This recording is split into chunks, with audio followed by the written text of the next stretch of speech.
Interpreters and Legislator DeFlorio, can you hear us? Yes. Yes. Yes.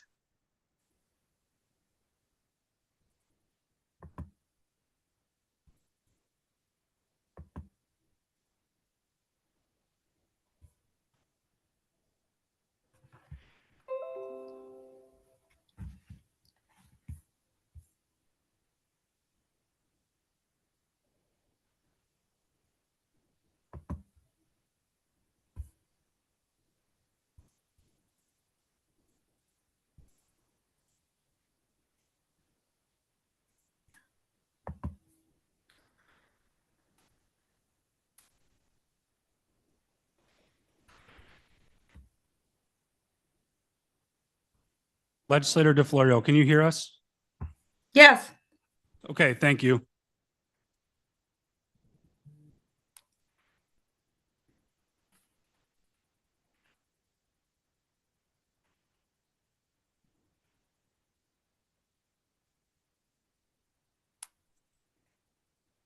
The December 12th, 2023 of the Monroe County Legislature will now come to order. Will the clerk please call the roll? Mr. Alcoffer. Mr. Alcoffer is present. Ms. Barnhart. Ms. Barnhart is present. Mr. Baines. Mr. Baines is present. Mr. Blankley. Mr. Blankley is present. Mr. Brew. Mr. Brew is present. Mr. Burgess. Mr. Burgess is present. Mr. Colby. Mr. Colby is present. Mr. Delahanty. Mr. Delahanty is present. Ms. Delvecchio Hoffman. Ms. Delvecchio Hoffman is present. Mrs. DeFlorio. Here. Mrs. DeFlorio is present. Mr. Dondorfer. Mr. Dondorfer is present. Mr. Frazier. Mr. Frazier is present. Ms. Hasman. Ms. Hasman is present. Mr. Hebert.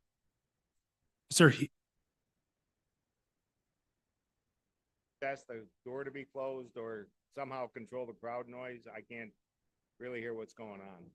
Yes, we will have the sheriff close the door, at least for the time being.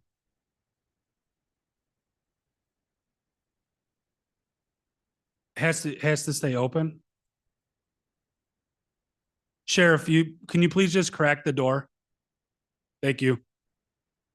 Ms. Hughes Smith. Ms. Hughes Smith is present. Mr. Johns. Mr. Johns is present. Mr. Keller. Mr. Keller is present. President Lamar. President Lamar is present. Mr. Long. Mr. Long is present. Mr. Mafucci. Mr. Mafucci is present. Mr. McCabe. Mr. McCabe is present. Mr. Milne. Mr. Milne is present. Mr. Masula. Mr. Masula is present. Mr. Morris. Mr. Morris is present. Ms. Roman. Ms. Roman is present. Ms. Smith. Ms. Smith is present. Ms. Taylor. Ms. Taylor is present. Ms. Vasquez Simmons. Ms. Vasquez Simmons is present. Mr. Udelson.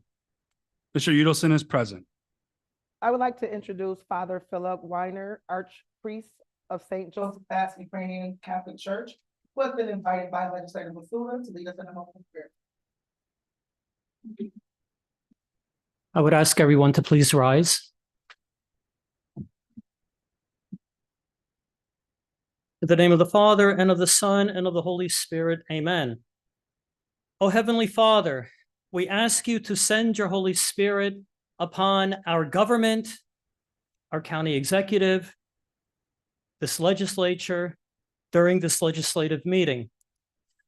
Bestow upon this legislature wisdom, guidance, and even temperament as they deliberate on the items before them. May every decision be righteous in your sight for the benefit of the residents of Monroe County and for your holy glory. We ask this through you, your only begotten Son and Holy Spirit, now and forever and ever. Amen.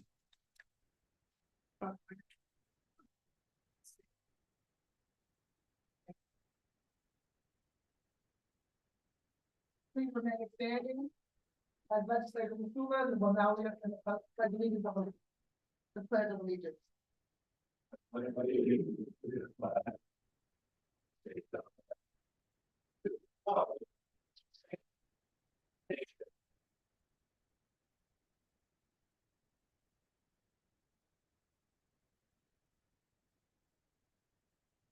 time, I would ask that you remain standing. Without objection, we'll take agenda item number 85 out of the regular agenda order. Agenda item number 85 is moved by Legislator Brew and seconded by Legislator Roman. Expressing regret of the Monroe County Legislature on the recent passing of Edith Irene Driscoll, grandmother of Riley O'Brien, Majority Office Chief of Staff. Expressing regret of the Monroe County Legislature on the recent passing of Edith Irene Driscoll, grandmother of Monroe County Legislature Majority Chief of Staff Riley O'Brien. Be it resolved that the Monroe County Legislature hereby expresses its deepest sympathy at the recent passing of Edith Irene Good Driscoll, grandmother of Monroe County Legislature Majority Chief of Staff Riley O'Brien. And whereas Edith passed away on October 22nd, 2023 at the age of 88.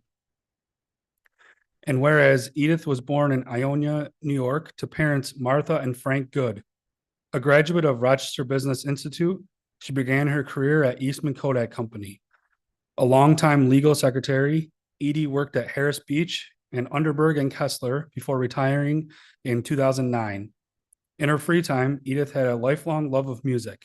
She played organ and sang in the choir at the Honeoye Falls United Methodist Church. In addition, Edith enjoyed playing racquet with family, her Grand Brown's baked beans, and mini Pepsis, weekly Jeopardy with Alex Trebek, and euchre nights with coworkers. And whereas Edie's love for family and friends was unmatched, she instilled tenacity in her family, not by talking about it, but by her actions. That helped her persevere through many challenges she faced through her life, including raising 4 beloved children on her own and overcoming non-Hodgkin's lymphoma.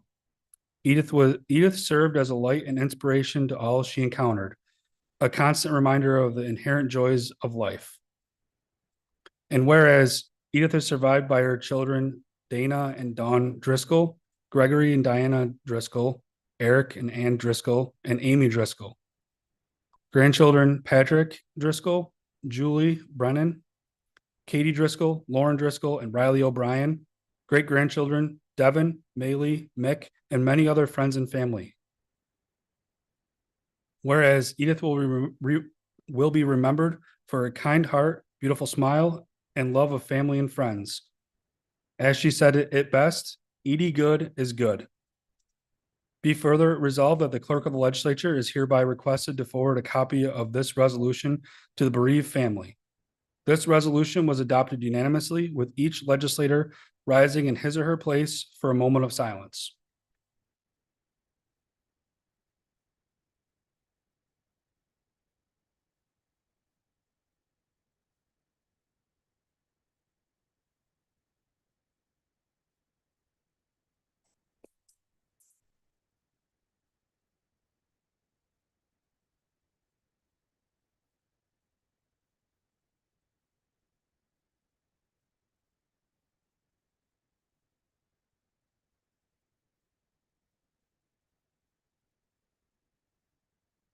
Copies of day 11, November 14th, 2023 are available from Nova Virginia.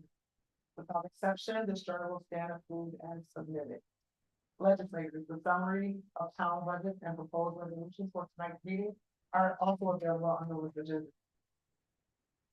There are a number of proclamations scheduled this week. Mr. Clerk. Would Debbie Draw and Linda Cole please come forward? Also, legislators Paul Dondorfer, Mark Johns, George Hebert, President Sabrina Lamar.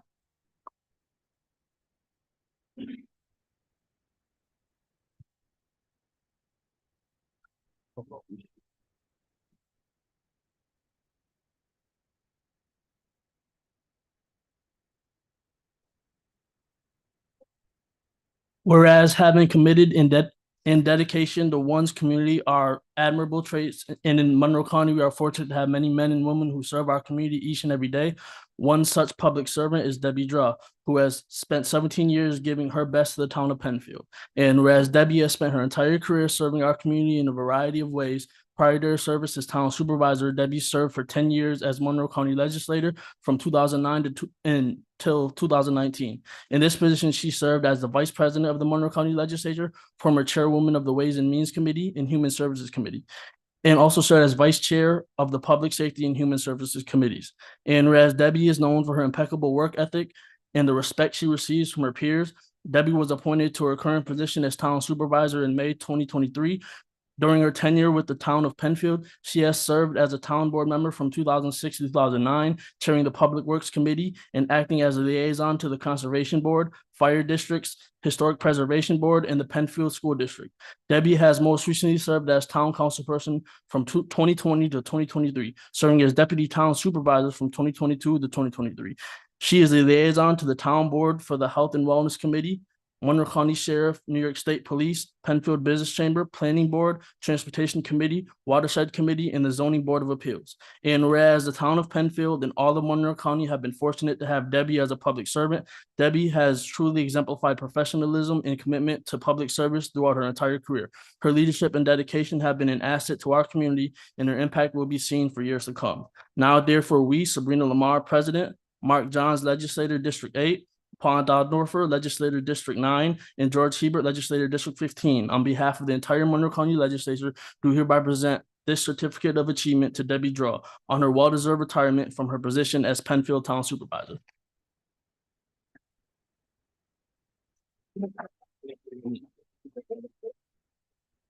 Whereas having commitment and dedication to one's community are admirable traits, and in Monroe County, we are fortunate to have many men and women who serve our community each and every day. One such public servant is Linda Cole, who has spent 37 years giving her best to the town of Penfield.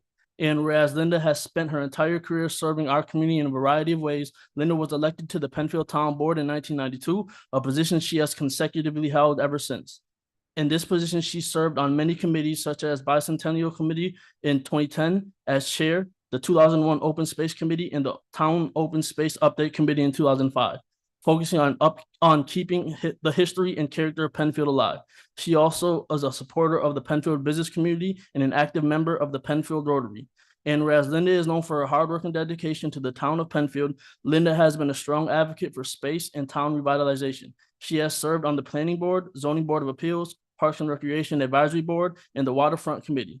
Currently, Linda is the chair of Law and Finance Committee and the liaison to the Historic Preservation Board, Library Board of Trustees, Penfield and Webster School Districts, the Local History Room, Penfield Symphony Orchestra, and Friends of the Dayton's Corner Schoolhouse. And whereas the town of Penfield has been fortunate to have Linda as a public servant, Linda has truly exemplified professionalism and commitment to public service throughout her entire career. Her leadership and dedication have been an asset to our community, and her impact will be seen for years to come. Now, therefore, we, Sabrina Lamar, President, Mark Johns, Legislator District 8, Paul Dondorfer, Legislator District 9, and George Hebert, Legislator District 15. On behalf of the entire Monroe County Legislature, do hereby present the certificate of achievement to Linda Cole on her well-deserved retirement from her position as Penfield Town Councilwoman.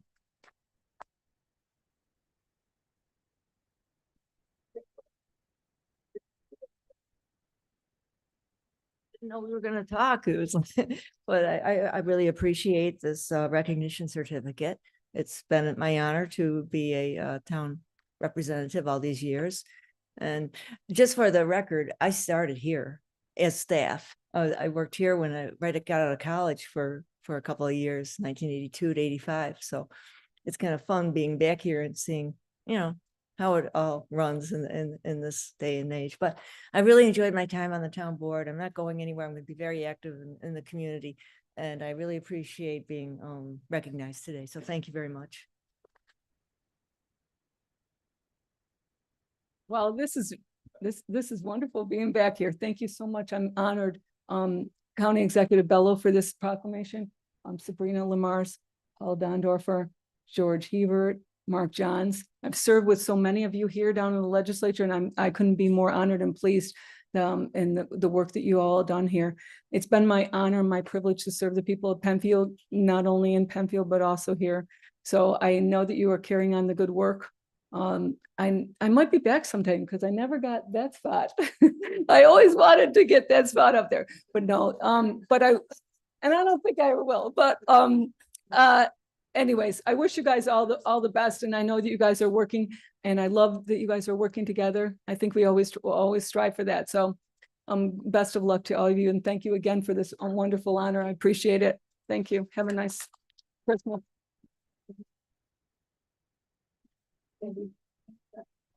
We go again.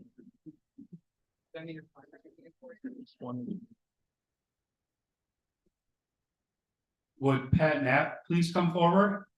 Also, legislators Sean M. Delahaney, John B. Baines, Howard Mafucci, President Sabrina Lamar, and County Executive Adam J. Bello. And Supervisor Karen Hammond. This is the copy to read from. We had to get an extra. Pretty long.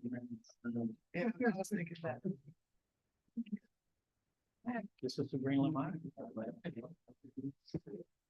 To bring your kids up. Bruce and Rebecca, come on up here, please. All right, tighten it in, gentlemen. There you go. Rebecca's in from Colorado and Bruce made it in from Webster. Whereas it is the sense of this legislature to honor and celebrate the people and organizations that make Monroe County a better place to live. And whereas attendant to such concern, these legislators are justly proud to honor Pat and Warren Knapp.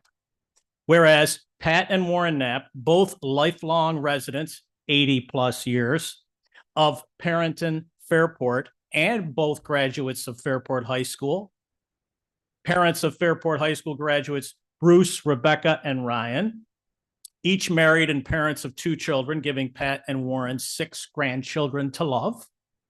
And whereas Pat and Warren Knapp are members of St. Luke's Episcopal Church in Parenton, where they both have served as members of the vestry, and Pat is currently a warden. Both have been Eucharistic ministers, lay readers, fellowship commission leaders, and Warren was a member of the choir for over 47 years. Whereas Pat Knapp, devoted public servant, served the Monroe County Legislature for 17 years, including 8 years as the clerk of the legislature, the first to be voted in 29-0. 6 years as a Fairport Village trustee, and 22 years as a Parenton Town councilwoman. Whereas Pat Knapp, committed civic volunteer, served 6 years on the Rochester Museum and Science Center Board of Trustees, 21 years in continuing on the RMSC Women's Council, including 2 years as its president, 13 years in continuing on Fairport Baptist Homes Board of Directors, served as co-chair of the Town of Parenton Bicentennial Committee from 2010 to 2012, served as president of the Fairport Rotary Anns and the Fairport Business and Professional Women, served as a member of the Parenton Historical Society, served as vice president of the Fairport Parenton Partnership from 2015 to 2019, served 10 years as vice president of the Fairport Parenton Senior Living Council. Whereas Pat Knapp, honored and celebrated by her community by the naming of the Patricia S. Knapp Amphitheater at Center Park in 2014, by recognition as Parenton Chamber of Commerce Citizen of the Year in 2006, by induction into the Fairport High School Alumni Wall of Fame in 2018, and as a New York State Senate Woman of Distinction in 2002. And now on to Warren. Whereas Warren Knapp, educator of distinction, taught high school mathematics at East Rochester High School for 36 years. I was one of his worst students. Serving as department chair from 1972 to 2000, taught mathematics at Monroe Community College as an adjunct professor. From 2000 to 2014, taught calculus as an adjunct professor at Nazareth College. From 1975 to 1989, taught mathematics at St. John Fisher College from 1981 to 1990. Whereas Warren Knapp, honored by students and colleagues as outstanding secondary school educator, East Rochester High School, 1974, University of Rochester Award of Excellence in Secondary School Teaching, 1987, MCC Adjunct Faculty Excellence in Teaching Award, 2011, president of the East Rochester Teachers Association from 1970 to 72, and again from 1998 to 2000. And whereas Warren Knapp was awarded the rank of Eagle Scout as a teen and remained active as a volunteer for Boy Scouts of America as an adult.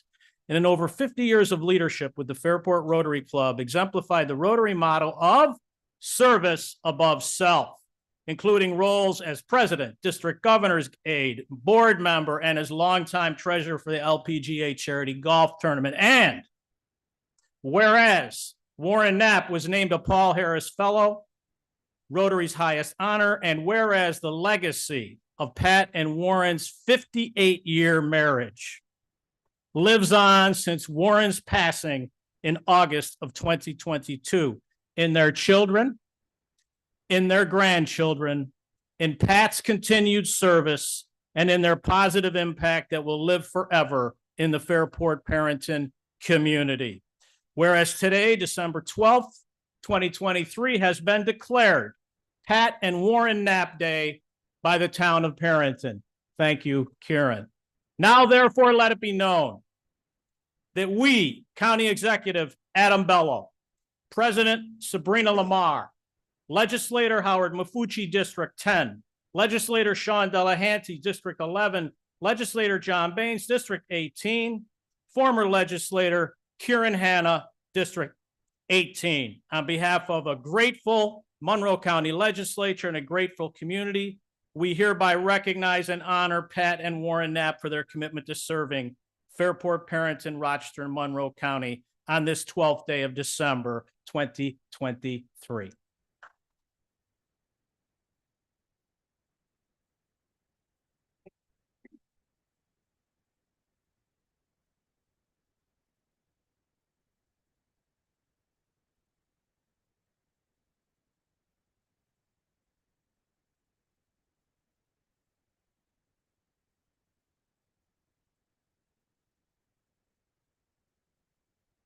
I have a few comments and I'll try to keep it short. To all of you who are present, particularly to my dear friends up front here with me, I am so very pleased with this and honored. And frankly, on behalf of my dear husband, Warren, and myself, I thank you for this moment of recognition. I am both honored and humbled, and he would be too. I retired from the county in 2002, and I must admit, it is strange to stand here before you because everything is still so very familiar. I'm joined tonight with my children, Bruce, his wife in the back, Teresa, my daughter, Rebecca, who's here from Aspen, Colorado, my sister, Sherry, in the back, Sherry Tisa from Webster, and my very dear friends, Ron and Sue Roberts from Fairport. Other family members would have liked to have been here, but were unable to. Warren and I were partners for life, it seems. We shared very strong feelings about practicing our faith, cherishing family and friends, caring for community, and pulling others into the circle, not shutting people out. Service above self was more than a Rotary motto to us. It was a way of life. Do unto others as you would have them do unto you. And love thy neighbor were meant to be followed for life. As we celebrate this holiday season, do whatever you can to counter the darkness and sadness that is felt throughout the world. Those little acts of kindness can make a big, big difference. Again, my sincere appreciation to all of you for this proclamation, and thank you so much.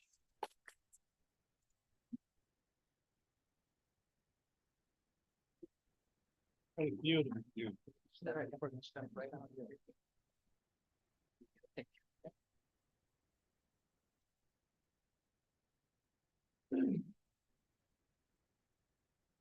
Would members of the Fairport girls volleyball team please come forward?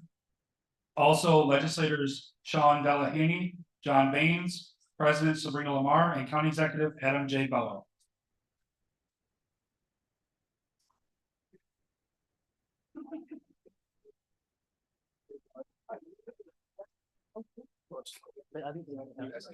Oh, they do.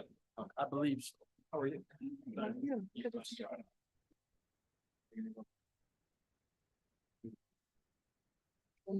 You want to make sure you get them on camera?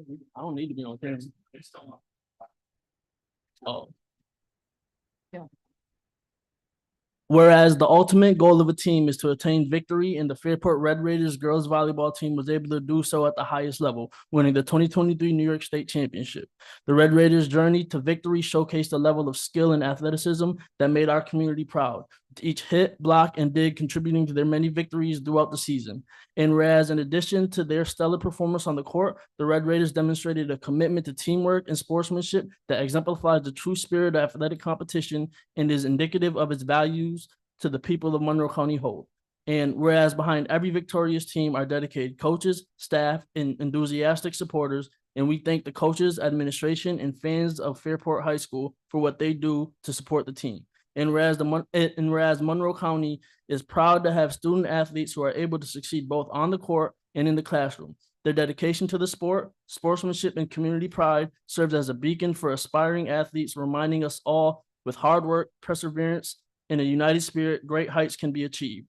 Now, therefore, we, Adam J. Bello, County Executive, Sabrina Lamar, President, Kieran Hanna, Town Supervisor, Sean M. Delahaney, Legislator District 11, and John B. Baines, Legislator District 18, on behalf of the entire Monroe County, do hereby recognize and honor the Fairport Red Raiders for winning the 2023 New York Girls Volleyball State Championships.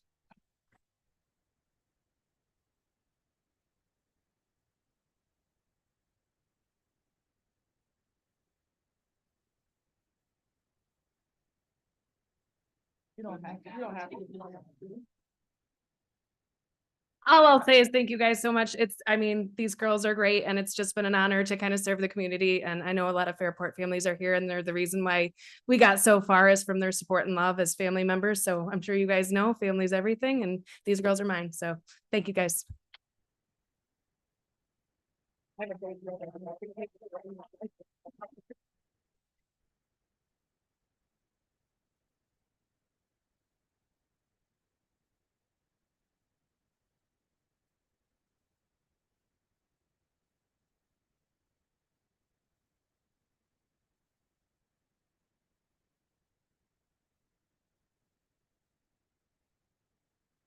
And now would members of the Fairport boys volleyball team please come forward? Also, legislators Sean M. Delahaney, John Baines, President Sabrina Lamar, and County Executive Adam J. Bello. You want to give it to the coach or whoever? You want to give it to whoever? Yeah, sure. Will I reach? Or whoever. No, I got it. Coach Bell. Coach Bell. Whereas from the start of the season, the Fairport boys volleyball team had one mission: to win the state championship, and the Red Raiders were able to accomplish that goal. The boys volleyball team won the New York State Public High School Athletic Association Division I championship and had an undefeated season. And whereas the team's success is a direct result of their ability to work together on and off the court, years of preparation, and their experienced coach, John Odell, who has been coaching for over a decade. With his years of experience, the Red Raiders were able to make adjustments to have a successful end of their season. And whereas the Division I championship played at Albany Capital Center was with many talented and courageous players, the perseverance of the Red Raiders throughout the game showed what it takes to end up on top and how to never give up on your dreams. And whereas Monroe County is pleased to have such incredible young athletes in our community, the Fairport boys volleyball team is a positive role model for its peers, its school, and our community. Each team member puts forth a tremendous effort, which led to the fantastic achievement. The future is bright for these young athletes, and Monroe County is proud to be their home. Now, therefore, we, Adam J. Bello, County Executive, Sabrina Lamar, President, Kieran Hanna, Parenton Town Supervisor, Sean M. Delahaney, Legislator District 11, and John B. Baines, Legislator District 18, on behalf of Monroe County, do hereby recognize the Fairport Red Raiders for the undefeated season and being the 2023 New York Boys Volleyball State Champions.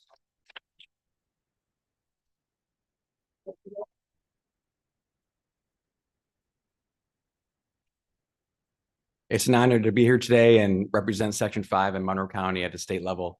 And we really appreciate this opportunity to be recognized. So thank you.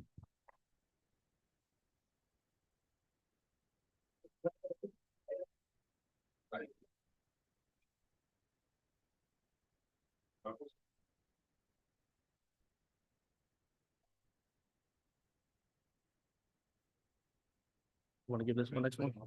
Then support. Would members of the Spencerport girls soccer team please come forward? Also, legislator Robert J. Colby, President Sabrina Lamar, and County Executive Adam J. Bello.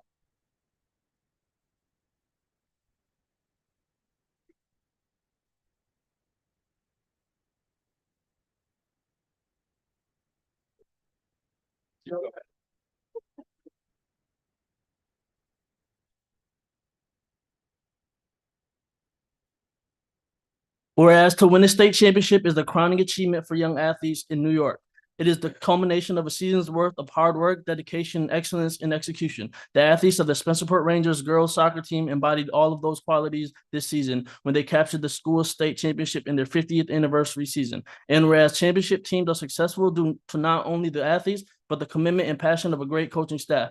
Head coach Jamie Schneider led his team through a long season filled with many obstacles, providing guidance and encouragement to his players along the way. Becoming the head coach of the program in 2003, with 20 seasons under his leadership, he was able to lead the Spencerport girls soccer team once again to their ultimate goal of a state title. And whereas the Spencerport Rangers girls soccer team ended their season undefeated with a record of 23-0 and 20 shutouts during the season, and finishing with a 102-3 goal differential. This group of exceptional athletes exemplifies what it means to be a team working together to complete the task at hand and leading each other to victory. Whereas we are proud that these student athletes call Monroe County home, their successes both on the field and in the classroom are a testament to their character and willingness to work hard. The women of the Spencerport Rangers soccer team are role models not only to other high school students, but to everyone in our community. Now, therefore, we, Adam J. Bello, County Executive, Sabrina Lamar, President, and Robert Colby, Legislator, District 20, on behalf of the entire Monroe County Legislature, do hereby recognize and congratulate the Spencerport Rangers for winning the 2023 New York Girls Soccer State Championship.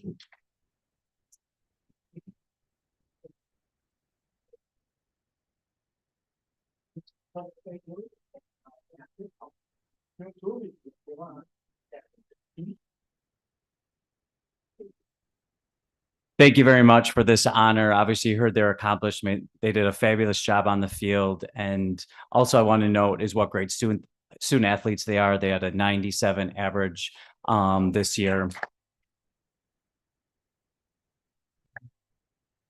And more importantly, what terrific people they are. And I think that's a reflection of our community. They've had a great deal of success over the past 8 years or so. And when we look back on it, how do we get that success? Obviously, a lot of talent and a lot of hard work, but I think it's the people that are around in this county, Section 5 and in Spencerport, that helps foster that success. So here's two of our senior athletes. Hi, I'm Kate Burns. I'm the goalkeeper for the team. First, I just want to express that on behalf of all of the girls, we immensely appreciate you all taking the time to recognize us today. Winning states is no easy feat, and I would not have wanted to do it with a better group of girls, just not even the talent on the team, but the character. We went out there every day and we got it done, and I'm just very proud to have been a part of this team.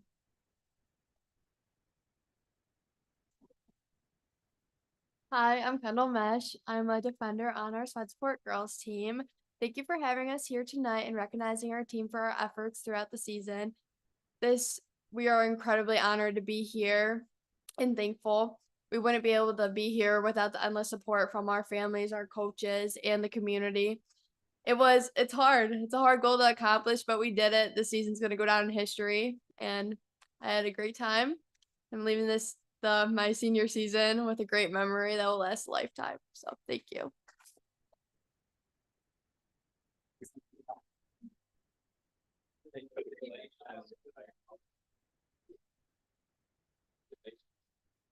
Well done.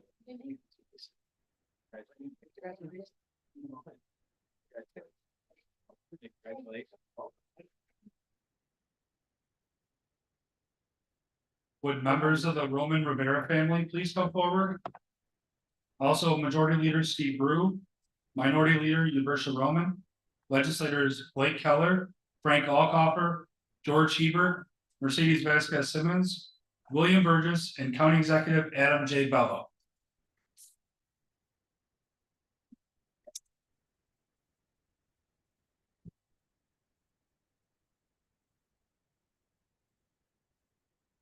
You want to hand it to me?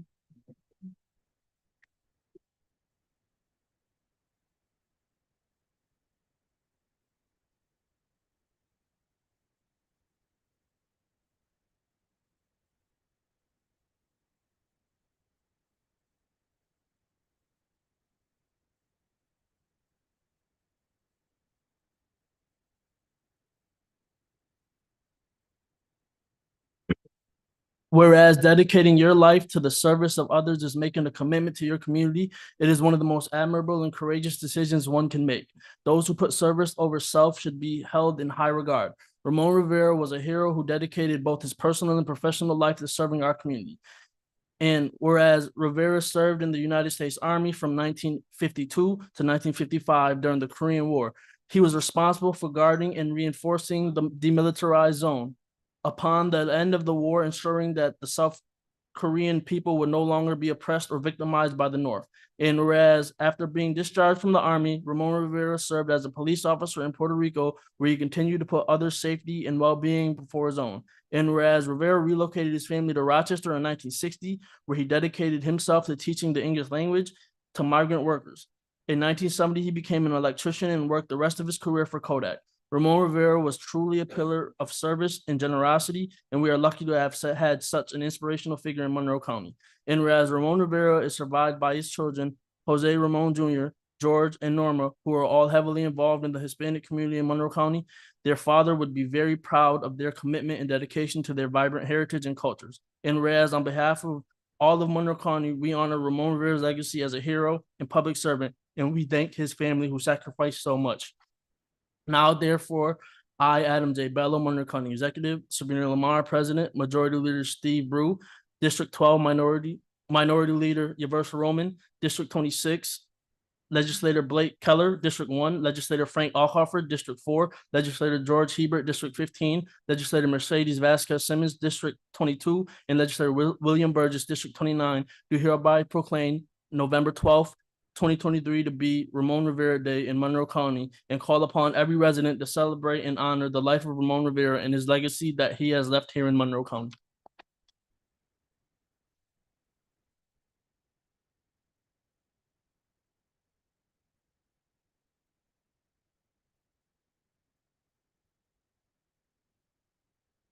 On behalf of my dad, I just want to say thank you, and I'm honored to have had him as my father. Thank you, everyone.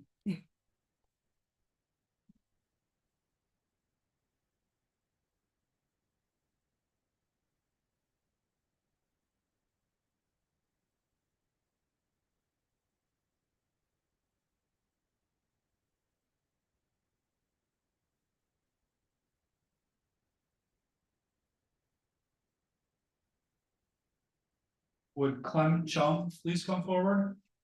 Also, Minority Leader Yaversa Roman and members of the Minority Caucus and County Executive Adam J. Bello.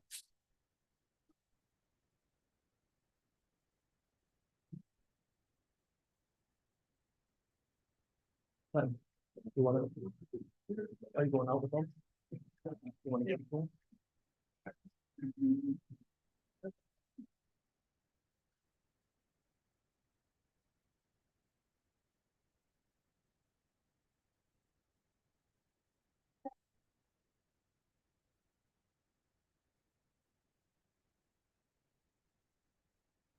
Whereas on Friday, November 17, Monroe County's own Clement Chung, Deputy Director of the Department of Environmental Services, combined his passion for running with giving back to the community through a personal running challenge that benefited Autism Up.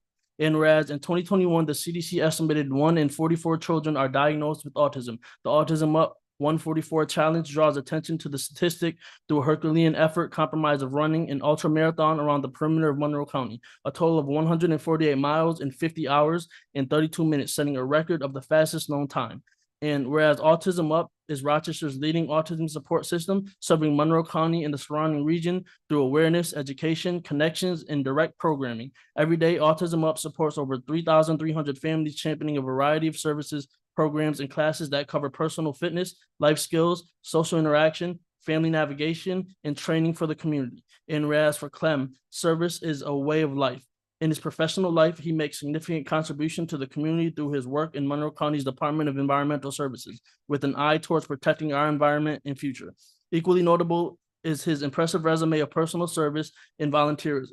Clem has devoted countless hours to supporting community-based organizations in his personal time. Completing this challenge speaks to the level of commitment and discipline Clem exhibits and is a testament to his perseverance and commitment to others.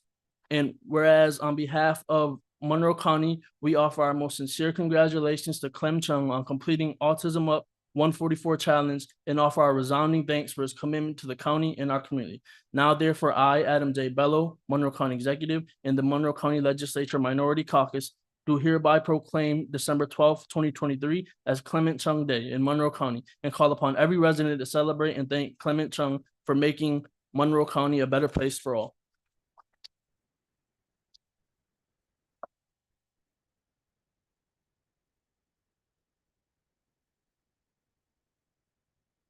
Thank you, County Executive Bello, all of the legislators, everyone who supported me in this. I feel somewhat unworthy because there were a lot of people who made this journey possible. It was my legs, but I was supported by over 75 people along the journey itself, and then all of the wonderful people who donated to the cause, raising almost $30,000 for Autism Up. Autism Up is a charity that doesn't receive direct funding from Medicaid, so they depend on community support like this. So I wanted to recognize the staff there who were amazing in helping me put this all together. I also want to recognize my wife, Kate Antoniades, for supporting me and keeping things going at home while I was out for 50 hours running around the county. Also wanted to say thanks to the wonderful crew and pacers and everyone who helped support me on this challenge. There are a lot of opportunities for people to go to destination races like the New York City Marathon, and they raise money for the charities in those locations. And when I put together this challenge, I was thinking, who's doing that for Rochester? Who's doing that for Monroe County? So instead of going off to some other destination, I wanted to keep that money here. I wanted to keep, you know, the support here for the charities and the organizations that need it. So I challenge you to do the same thing, sign up for a 5K run or walk if you can, support your local charities, support your local community. Thank you.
Members in the gallery, we only have so many seats. We do have a speaker in the hallway that is on and should be able to hear if people stay quiet in the hallway. We only have so many seats in the chambers to be able to accommodate. We will announce names for public forum out into the hallway to make sure that anybody that's here that signed up to speak will have their 2 minutes to address the legislature. Please allow us to do that. We just don't have enough seats for the overflow in the hallway. So there is a speaker out there. Please try to keep the noise to a minimum so everybody that wants to hear the meeting can hear the meeting. Thank you. Thank you, Dave. I will now recess the legislature to hold public hearings before the Pure Water Administrative Board. I now declare open. Yes, can you hear me?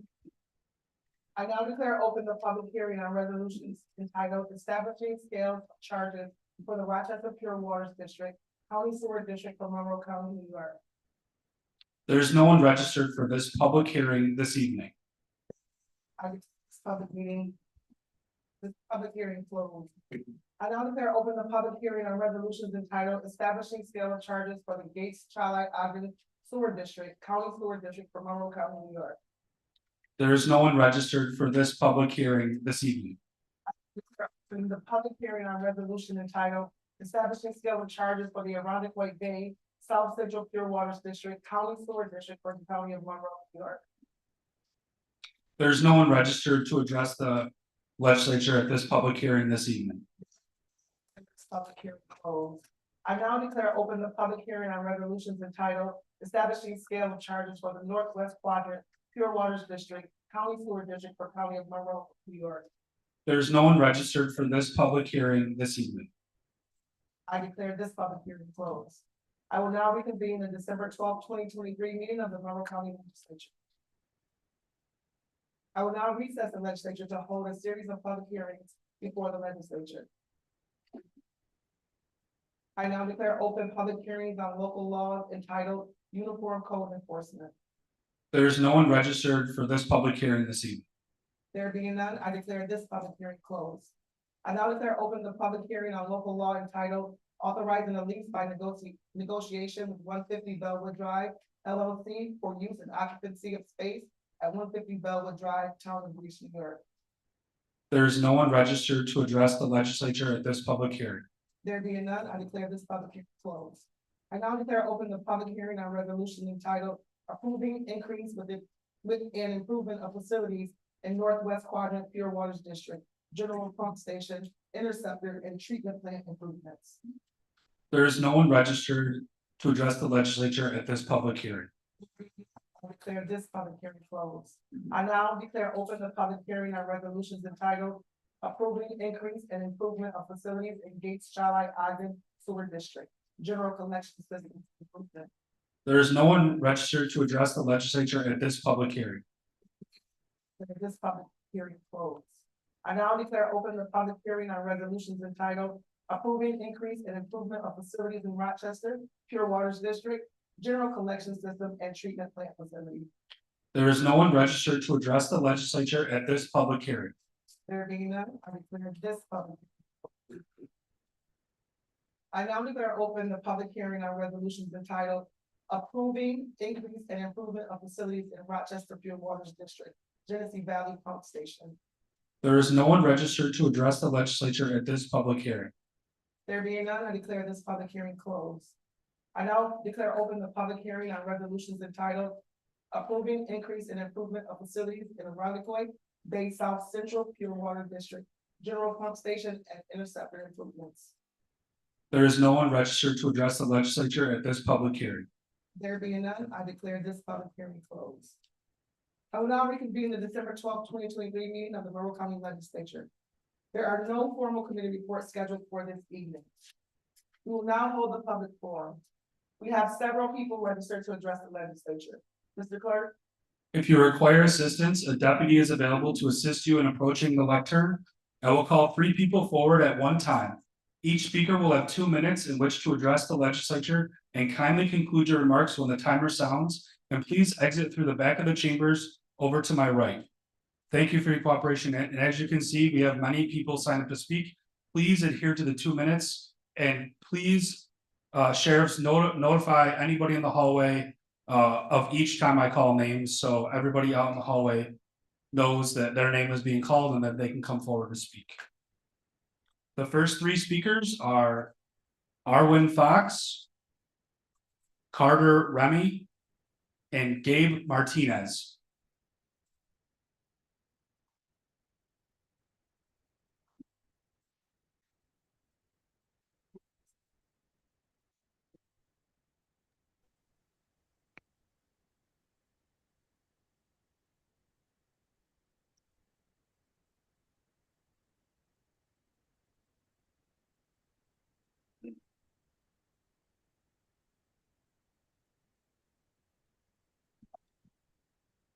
My name is Arwen Fox.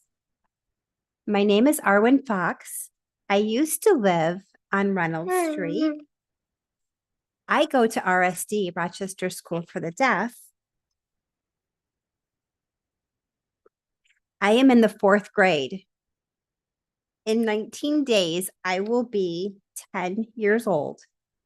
I am here with Cub Scouts Pack 2005 and Healthy Kids, a coalition of Common Ground Health. I would like to speak to you about the Monroe County Comprehensive Plan.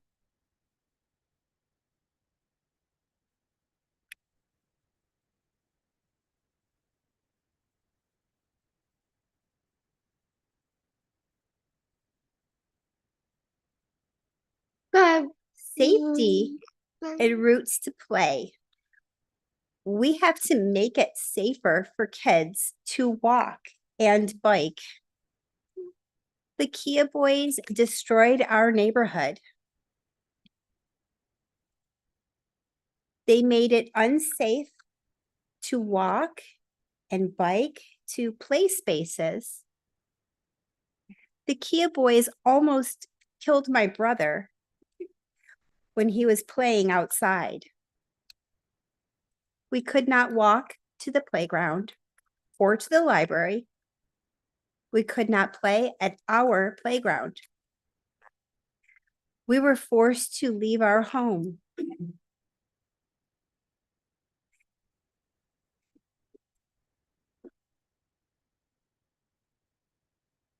As we look for a home, I worry about our safety and where we will play.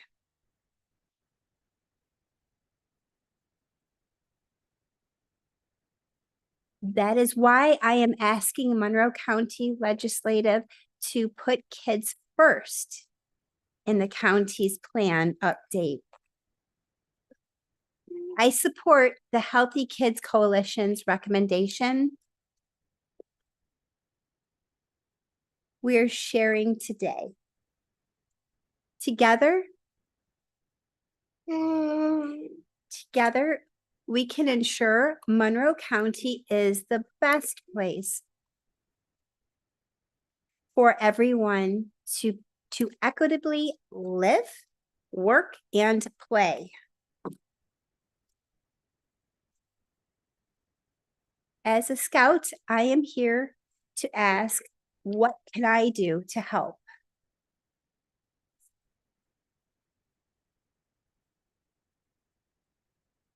Rochester has the largest deaf people in the country, the deaf population. But too often, when I go to an event, there are no interpreters. I am very lucky that I often have my mom to interpret for me. But that means that we lose family time.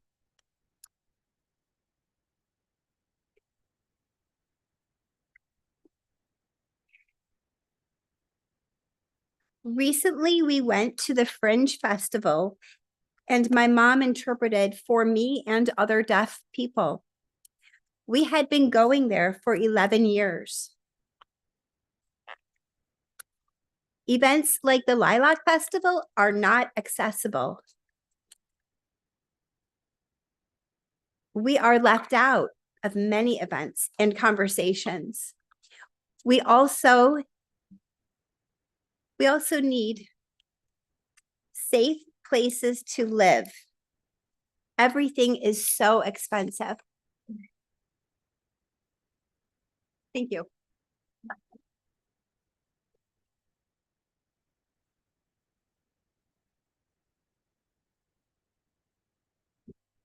Oh man, okay. How do I follow that? Which is beyond me, beyond words. Amazing. I genuinely do love it to see the youth advocating for proper play in our county, our beautiful city for sure. I do have a bit of an accent, so please wave at me if you cannot properly understand what I am saying. I am a proud immigrant of Haiti, and so English is my third language, so please bear with me as I speak with you today. My name is Carter, and I am a lover of all things nature-based. I exist in nature and allow nature to exist in me. Today, I am joining you all as Healthy Kids Coalition's Play Rocks coordinator. Healthy Kids is a grassroots community coalition that advocates for whole child health in Monroe County and the Finger Lakes region.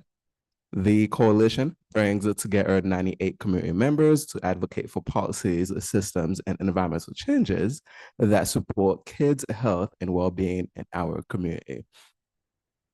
In the company of numerous youth and fellow parent leaders, today, as you just heard, I am here to advocate key messages to the legislative body regarding the plan forward, Monroe County Comprehensive Plan. On behalf of the Healthy Kids Coalition and in alignment with the sentiments that will be expressed by other speakers, we want to make sure that whole child health principles are centered in the plan. We want to ensure every child in Monroe County has the safe, supportive environments and healthy relationships they need to grow and, of course, thrive. Comprehensive plans often include set visions, strategies, and goals that the county wants to move forward.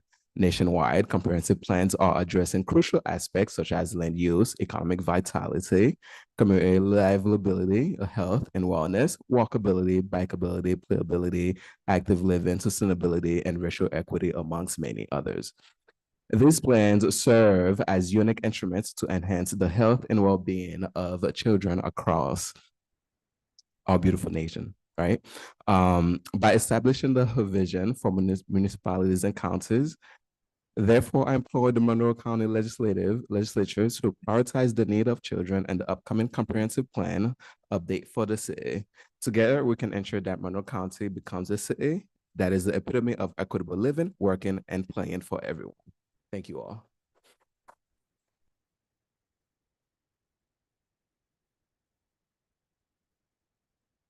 Our next three speakers are Emily Greenberg, Yasir Smith, and Glenna Chance.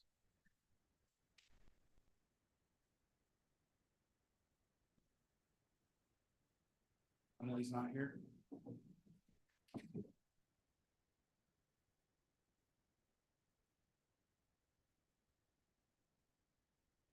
Yasir Smith and Glenna Chance.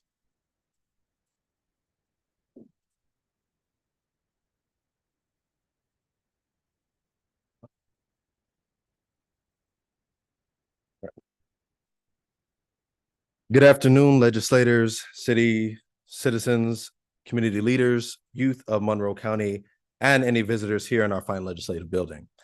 I would first like to offer my own introduction. My name is Yasir Smith. I am a senior recreation assistant for the Department of Human Services and Recreation in the Youth Services Bureau in the city of Rochester.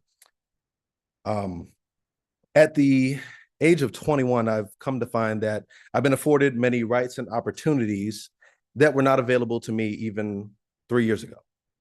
As a youth, so many things were decided for me.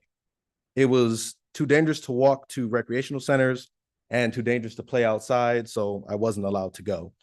If I did play outside, I couldn't get too far away from my house because my guardians did not feel that I had a safe space to play. Anyone here can look online and actually view the crime map for the last 6 years within 1,000 feet of my recreation center that I visited as a youth, the David Gant Recreation Center, where there have been multiple cases of larceny, murder, aggravated assault, and burglary recorded. 5 years ago, I would not have even known what a comprehensive plan was, much less what I would want from it. Now, as a young adult, not only do I understand the role comprehensive plans play in setting the groundwork for counties across the country, I know what this country needs more than anything, and that is youth with the ability to maintain it for years to come.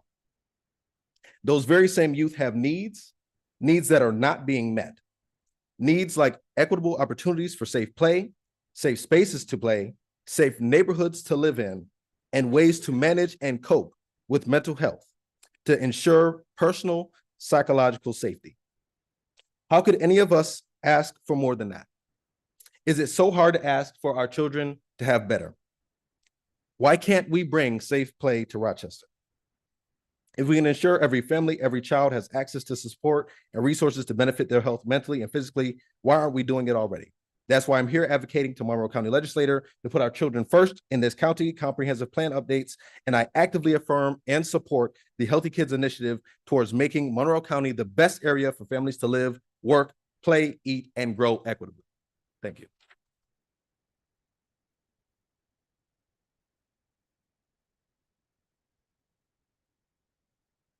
Good evening. Talking about smart meters. First, a brief recap of the technology. This is radio frequency radiation in the microwave range. These are constantly pulsed. Can you just use the mic? They should use the mic. Thank you. Better? Start over, or did you hear me? Start over. Go ahead. You got it? Start over? Okay. Oh, okay, the smart meters. It's radio frequency radiation in the microwave range. These are constantly pulsed, unfiltered microwaves which disable cell communication in your body. What happens when your cells can't communicate and lose function? Disease of every kind and worse. RGE, besides rejecting the laws of physics and human biology and calling these meters safe, is completely inconsistent in its messaging to customers. First, the so-called opt-out fee was to pay meter readers, even if you read your own meter. Then it was for ambiguous equipment maintenance. Then it was specifically to repair analog meters. Then it was to repair handheld meter reading units. Some of these answers have been refuted by different customer service employees and their supervisors in the same phone call. Apparently, RGE just makes it up as they go along. Since when has equipment maintenance not been a built-in cost of doing business and instead been shifted onto certain singled out customers? This penalty is not imposed on customers who choose to accept the new meters, which historically need much more frequent repair and replacement. A reminder, the opt and opt out is short for option. If you, for medical reasons, cannot have this meter, you do not have an option. Therefore, you cannot opt out. Do not use these words. They were created by the industry as a slogan to accomplish their goals. You as a customer are a stakeholder in RGE. You have a say in how the business is run. If you already do not like their inflated charges and rate hikes, do you want even higher charges passed on to you when RGE starts having to pay lawsuits for personal and property damage from these meters and fines for federal law violations? Just say no. Thank you.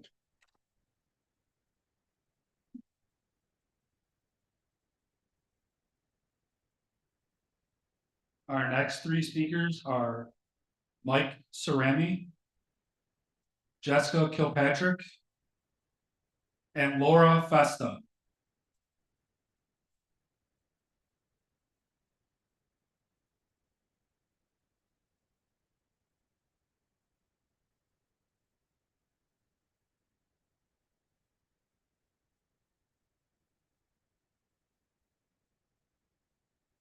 Mike Cerami.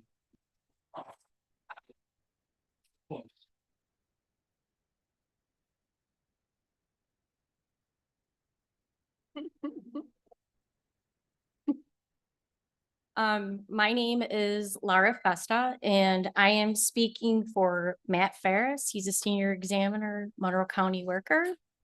And I'm representing one of the reps from FSW. And he said, I share these concerns not out of mere appreciation, but out of a genuine worry for the continuity. Oh, I'm sorry, wrong side. Good evening. My name is Matt Ferris. I am a senior examiner with Intake. As I stand before you today reflecting on my journey with the county since March of 2015, I can't help but notice the stark evolution in the landscape of our employee benefits. When I first joined, employees contributed a modest 4% towards our health insurance premiums. Fast forward to the present day, and that number has soared to an astonishing 12%. Shockingly, the country now proposes to escalate this burden even further to even higher amount. The impact of these skyrocketing insurance costs cannot be overstated. Imagine the paradox of receiving a well-deserved raise, only to find out it essentially is nullified by the relentless rise in health insurance expenses. It's disheartening to say the least when the financial progress is continually eroded by mounting costs. Moreover, the ramifications extend beyond our individual paychecks and deductions. We've witnessed the departure of invaluable seasoned workers over the past year. These colleagues, possessing a wealth of experience and dedication, have sought opportunities in some of the top companies in the Rochester area. Each departure represents not just a loss for our workforce, but also a dent in the foundation upon which our services to the community are built. I share these concerns not out of mere apprehension, but out of genuine worry for the continuity and quality of the crucial service we provide to our community. Today is not just an opportunity for us to voice our grievances, it's our call for collective action. We must unite and advocate for the contracts and respect and dedication, values of our contributions, and secures our future where our aspirations are not thwarted by soaring insurance costs. So all in all, we need a raise.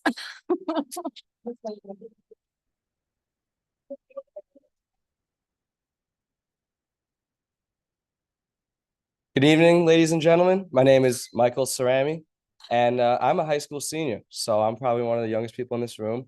But what I'll be talking about today is the Monroe County Golf Pass and how it affects me and what I'd like to see changed with it.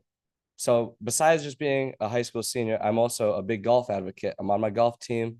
I like to play in the summer, and I take full advantage of the county pass, which for only $100, I'm able to play unlimited rounds at county courses. Now, I've recently turned 18 years old and no longer am eligible for that pass. I would like to see the pass be upgraded to up to 21 years of age with a reduced price limit, because if I was to buy the new pass, it would be an extra $50 or $75, which as an ingoing college freshman might be a burden on my financial situation. Now, with that being said, my home course of Durand Eastman, I appreciate the changes that you are making to the course. They don't go unnoticed. The new court pass and the new greens are highly appreciated, and not just I, but all the fellow golfers would like to just thank you and the Monroe County golf system. And that's my speech.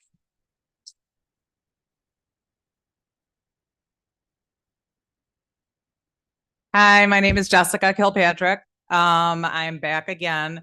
So we brought our people out tonight. Yay, thank you for coming.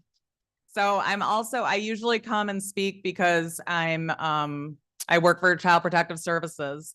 And I'm also on the negotiating team. I'm also the mobilization chair. So many people went into mobilizing our union to come out and to show support and to have a rally, because we are going into our last meeting with the county on the 20th of December, and we still don't have a contract. Our contract is up on December 31st.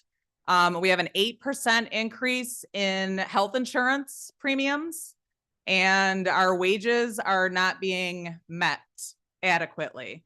We have people that are working in the Children's Detention Center, and they are, dealing with safety issues on a daily basis. We have people like CPS workers that are going out into the community with our notepad and our pen, and we are dealing with safety issues on a daily basis. So we are trying to get, health and safety issues addressed. Obviously, it's always going to be like, we want a wage increase. I know that everybody is fighting for more money. That's across the board. But we have been, stagnant for so long, prior to this administration. And we do have a good relationship, a good working relationship with this administration, and we would like to see that continue.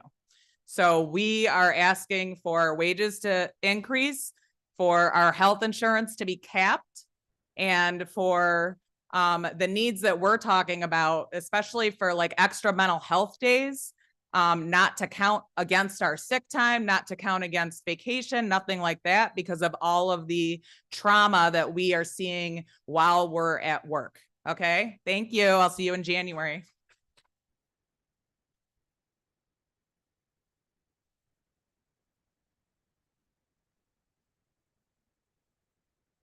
Our next three speakers are Seja Jaber, Dr. David Sperber, and Rajesh Barnabas.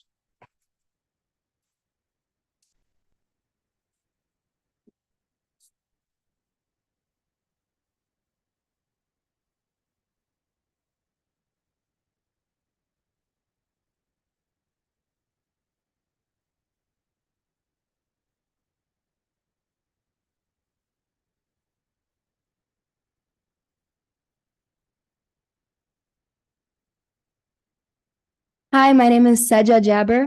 Today, we find ourselves facing a grave humanitarian crisis in the ongoing genocide in Gaza. It is disheartening to witness the complicity of some legislators who, despite the staggering loss of over 18,000 Palestinian lives, continue to express unwavering support for Israel. This support fails to acknowledge the stark reality that a significant majority of the casualties are innocent women and children. It fails to acknowledge that doctors in Gaza are performing surgeries on their patients with minimal medical equipment and no anesthesia or pain relief to offer. We call on our legislators to reevaluate their positions, to recognize the human cost of their complicity. How many more children have to die before our legislators call for a ceasefire? How many more surgeries do they have to perform on children with no anesthesia? How many more limbs do they have to cut off while these children are feeling every single pain receptor in their body not work? How many more children have to die? How many more women? How many more elderly? How many more innocent men have to die in Palestine for our legislators to realize that this is a genocide? How many more have to die before they have to speak up for us? Thank you.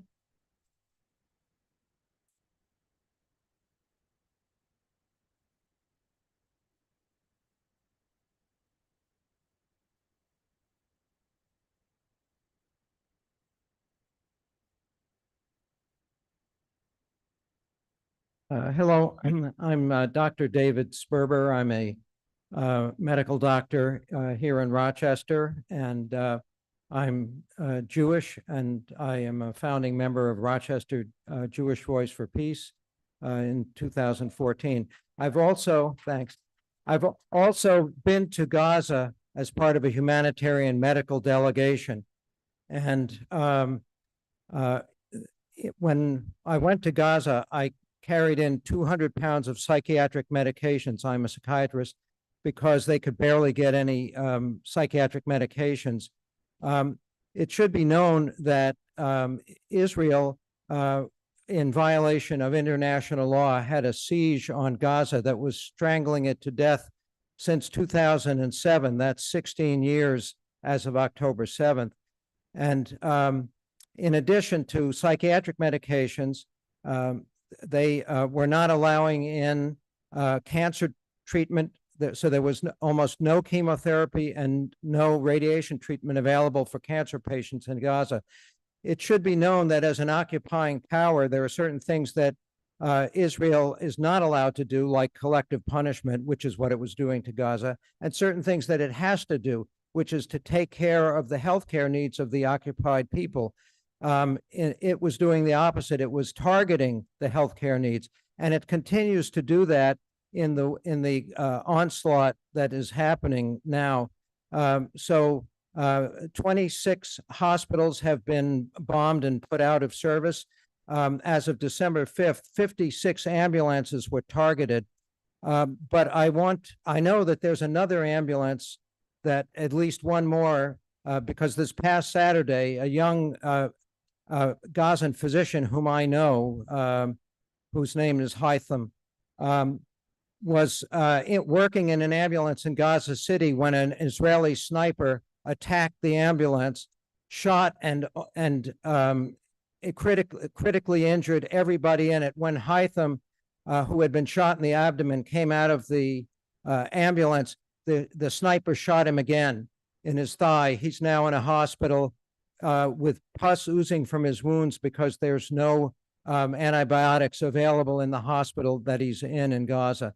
So I call on the legislature of Monroe County to call for a ceasefire, to let our two senators know, our governor know, and President Biden know, all Democrats, that the slaughter has to stop, and it has to stop permanently, and it has to stop now.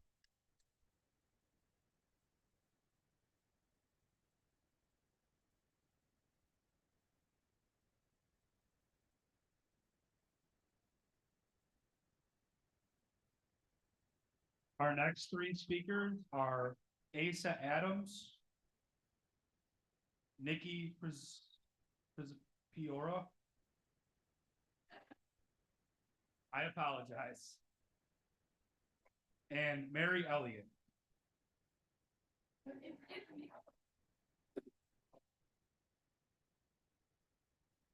And Asa Adams and Mary Elliott. Oh. Am I good? Good afternoon. My name is Mickey Prezapora. Oh, I'll wait. Thank you. I appreciate that.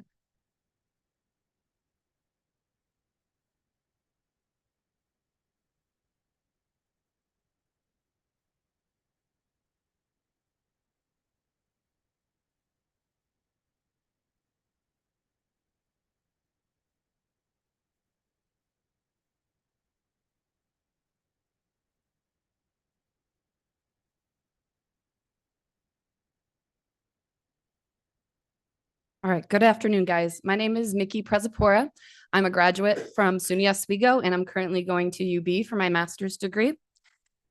Today in attendance, there are social workers, youth advocates, rent control advocates, and a lot of people who want a ceasefire on Gaza. And I'm here to tell you all that these are all connected and we are all fighting the same fight.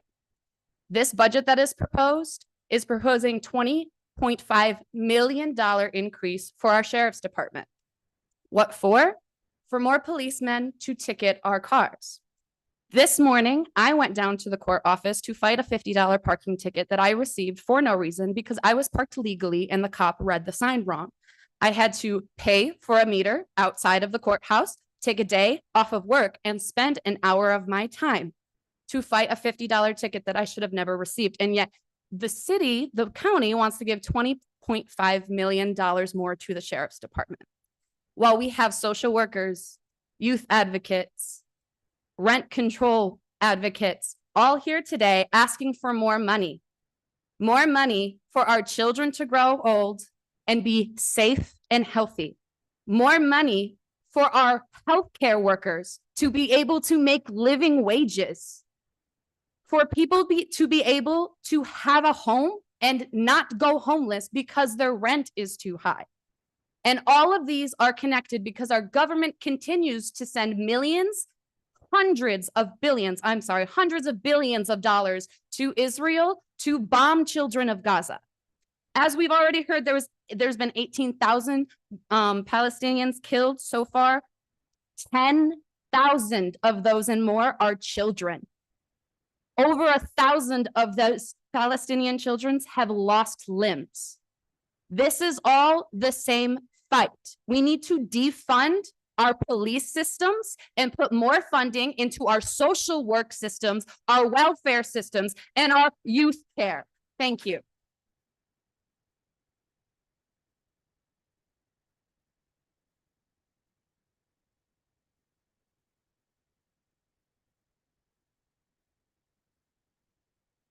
Good evening. Today I stand before you compelled to address our county's legislative stance regarding the events unfolding in Palestine. Some members have openly supported Israel, but their silence on the genocide in Gaza is deafening. In Gaza, over 18,000 Palestinian lives have been lost. Almost 50,000 Palestinians have been wounded. The World Health Organization reports a staggering 369,000 cases of infectious diseases since the war began, a number that continues to increase as humanitarian aid is obstructed. Hospitals and healthcare facilities essential for survival face relentless attacks, leaving them inoperable. Surgery has been performed without anesthesia, which has compounded the suffering of innocent lives. Healthcare workers have been arrested, detained, and unable to provide essential care. More than 50% of educational facilities lie in ruins. Over 40,000 homes have been destroyed, leaving families displaced and communities shattered. Refugee camps endure relentless bombings, further intensifying the crisis. All facets of civilian infrastructure face besiegement by Israeli occupational forces. Today, I implore each of you to stand with our Palestinian brothers and sisters. It is our moral duty to demand a ceasefire now to end the relentless suffering and protect the sanctity of life. Let us unite in calling for peace, justice, and the preservation of basic human rights. The time to act is now for the sake of our shared humanity. I call on our county executive to step up and acknowledge the suffering in Gaza. Your silence is unacceptable. If the horrors of Gaza were happening to your own family, would your silence persist? Are financial interests and political calculations more important than Palestinian lives? To the Monroe County Legislative Body, your constituents demand more than silence. We demand more than political posturing. We demand integrity from those in power. We demand immediate action and true leadership in the face of these urgent and devastating atrocities. Your silence is no longer an option. Call for a ceasefire now.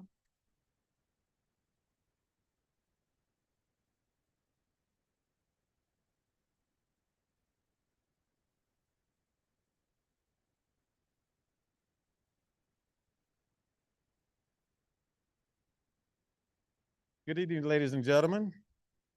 Hope y'all having a wonderful time. This should be a movie. How to screw up Monroe County. Well, need I say any more? The speakers before me done just about told you something's wrong. Maybe I should have gave up something and actually did run for the office that I wanted to run. But God had something else in mind. And he got something else in mind for us if we don't get it right. And I mean, we got too much going on our table. How did we get here?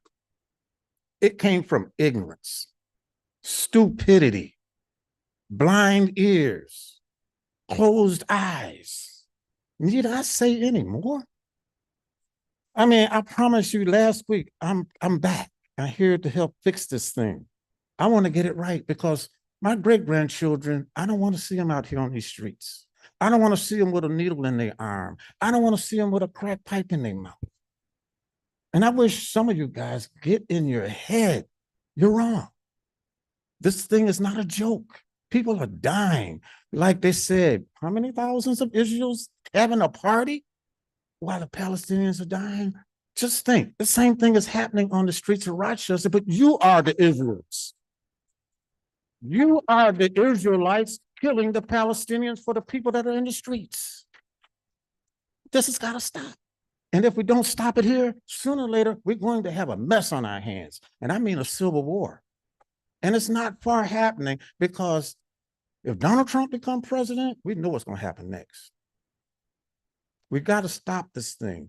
I believed it and I said it then. Rochester, New York can be the change for the country. I believed it then and I believe it now. So Adam, this is to you. We've got to get this right and we're going to do it and I'm willing to help you. Are you willing to help us? That's all we need is your help. No silence anymore.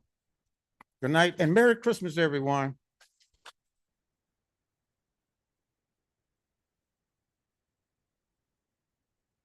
Our next three speakers are Christina Chrisman, Oscar Brewer, and Lajid Dunson.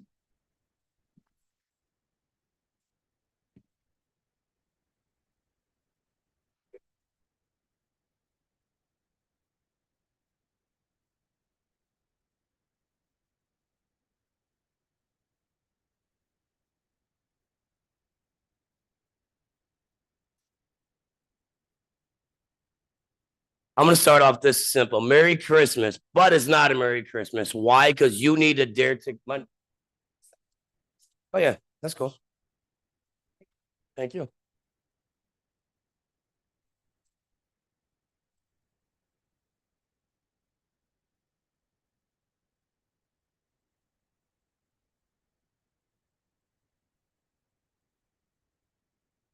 Thank you.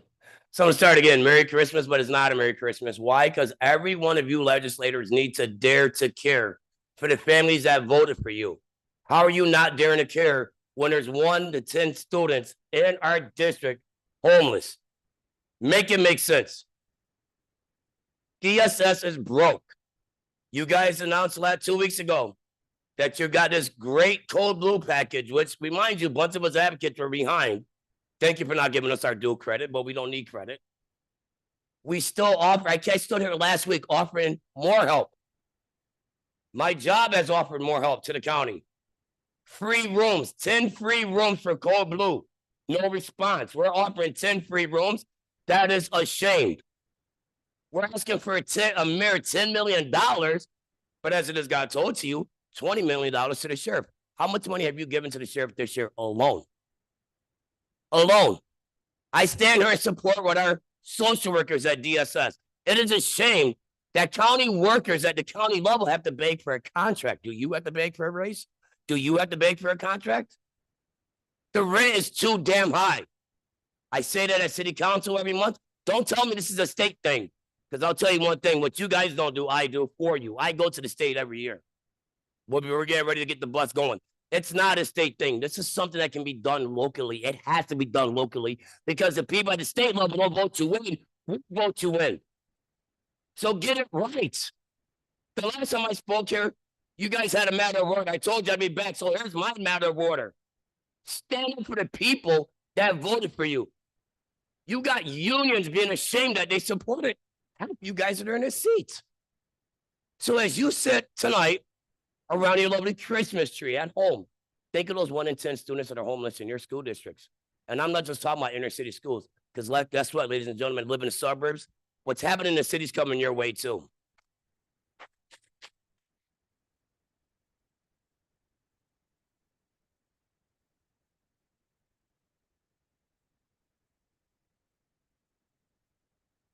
Good evening, county legislation, people.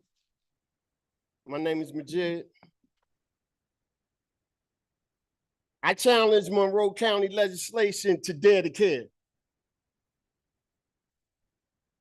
Social service in Monroe County is broken. We have an urgent need for housing to deal with the poverty and homelessness. We need a moral budget to reflect our values. We failed to address homelessness as well as poverty. We demand more from the county. The county claims to spend enough on social service. But this is mostly state mandated. We have the resources, and you refuse to invest any more than the bare minimum. That implies you care less. Facts. We have 30,000 children living in poverty. That right there is 1 out of every 5 children. 1 in 8 children suffer from homelessness. The thing about children as far as homelessness, 3.5, the children that suffer homelessness is 3.5 times more likely to drop out of school. And of those that drop out of school are 400 times more likely to wind up being homeless themselves. That's a cycle. Is it a mistake? Who knows? Anyway, I'm challenging y'all, dare to care. Thank you.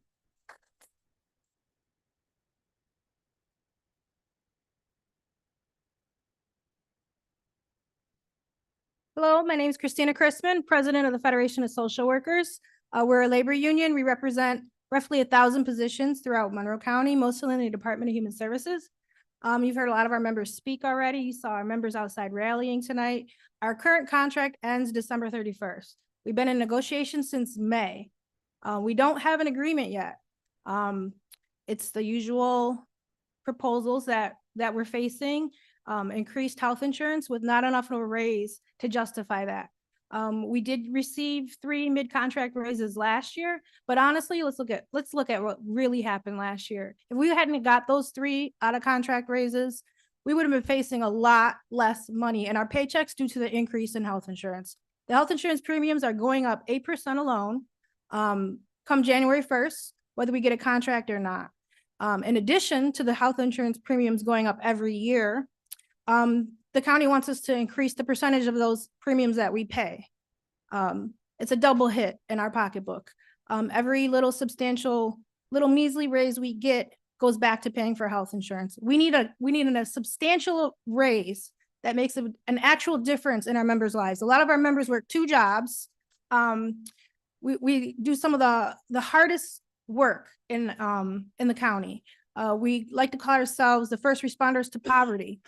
We have CPS workers. We're the workers who deal with homeless emergencies. We have youth detention workers. We suffer a lot of secondhand trauma.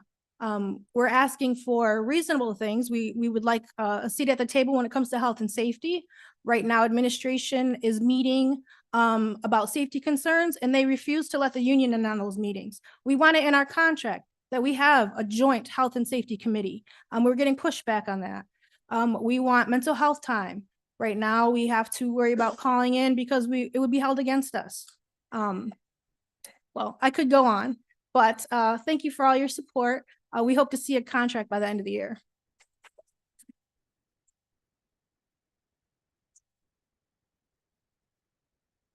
Our next 3 speakers are Evelyn Evans, Preacher Adams, and Anthony Tobacco.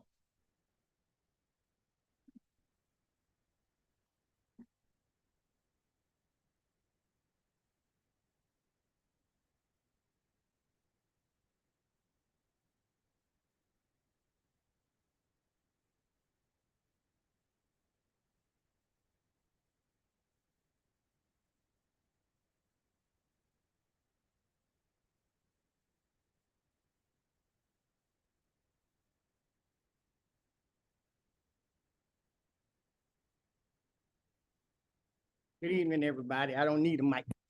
Y'all can hear me. Please use it. They're on the.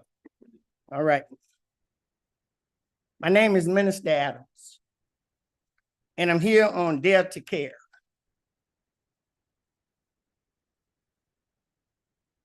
Adam Bellows' 2024 budget ignores our housing crisis.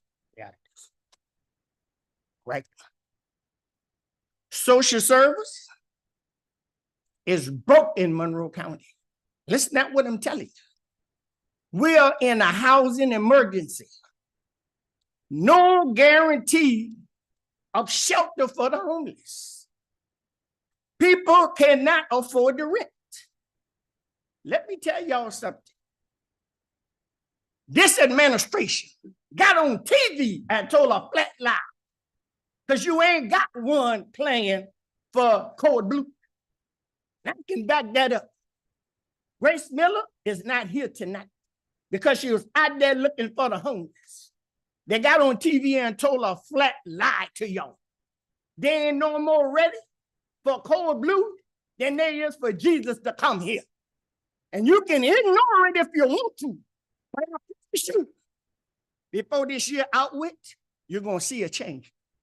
This administration ain't did nothing. It's got to go. We the one put them in here. We the one can get them out here. They can set up there like they don't what you call them, but I got news for you. Sheriff DeFillo was in here. Who got Sheriff DeFillo out? We got her out. We put y'all in here, we can get you out of here. It don't matter to me. That's nothing that you can do to me. Yes, I'm a preacher. And yes, we vote and put you in it. But you done forgot about the poor people. You done forgot about the homeless. I see more homeless people out there than the lay low. That's all right. I'm so glad that God ain't like you, because he see everything. And I promise you, he sat here and he here tonight. There are angels in here y'all can't see because you ain't spiritual enough to see. But I promise you this here, when 2024 comes, y'all gonna say that white-haired man told us this. Good night.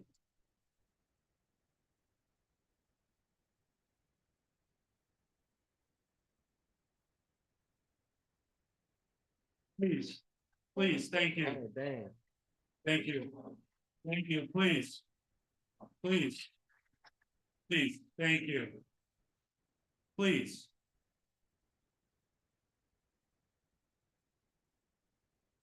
That's what's up.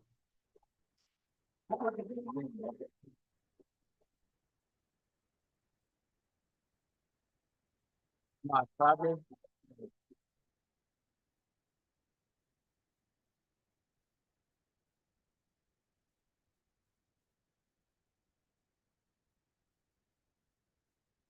Can I go now? Oh, all right. All right. Yo, so my name, oh, all right, let me get close. My name is Tony Tobacco. You know, I go to Aquinas, and you know, I'm just like, I'll just be outside taking a stroll and whatnot. And you know, I'll just see the local officer just, you know, chilling, doing his daily job, you know what I'm saying? And you know, I feel like they're just like a little intimidating, you know, sometimes maybe just a little too intimidating, to where like I think maybe we should just like have them wear Santa hats. You know what I'm saying? But it makes them a little bit less intimidating. And we can go along with the seasons like Easter. Oh, sure. That's what's up. But you know, like even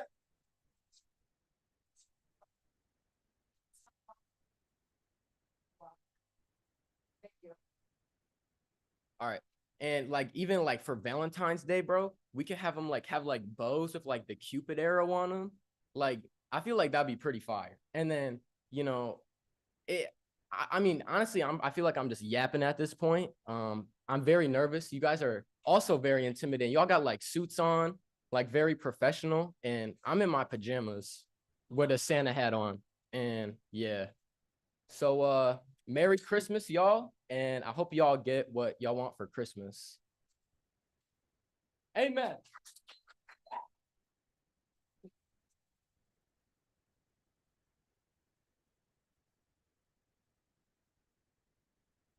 Our next three speakers are Jonathan Corey, Suzanne Putnam, and Jillian Evans.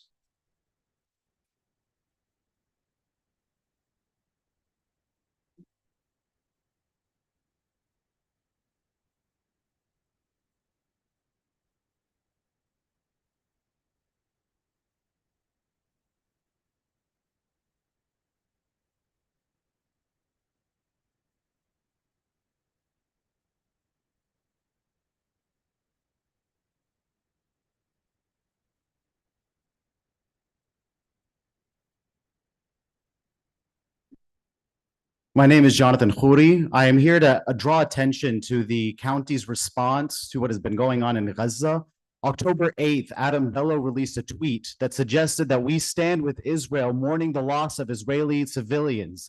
Since then, 18,000 Palestinians have been murdered by the hand of the occupational forces. Since then, 50,000 have been injured. Since then, over 1 million have been displaced. What I want to know is, when is the opportunity to stand with Palestinians? We know about what happened on October 7th, but what about October 8th? What about October 9th? What about October 10th? What about October 11th? What about October 12th? What about October 13th? What about October 13th? What about October 15th? What about October 16th? What about October 17th? What about October 18th? I see you rolling your eyes. What about October 19th? What about October 20th? What about October 21st? What about October 22nd? Nod your head. What about October 23rd? What about October 24th? What about October 25th? What is the county's response to stand with the collapsed healthcare infrastructure? When will the county stand with the ongoing of the Palestinian part, the struggle resisting genocide? What about October 26th? What about October 27th? What about October 28th? What about October 29th? What about October 30th? What about October 31st? What about the month of November? What about December? We are coming upon Christmas, and blood is on the county's hands if they continue to stand with Israel. Blood is on the county's hands if they do not stand in support of Palestine. That is all.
Now we convene the meeting of the Monroe County Legislature. What's your point of order? I'd like to make a motion to suspend the rules. Based on this disruption tonight, I'd like to suspend to conclude public forum. Is there?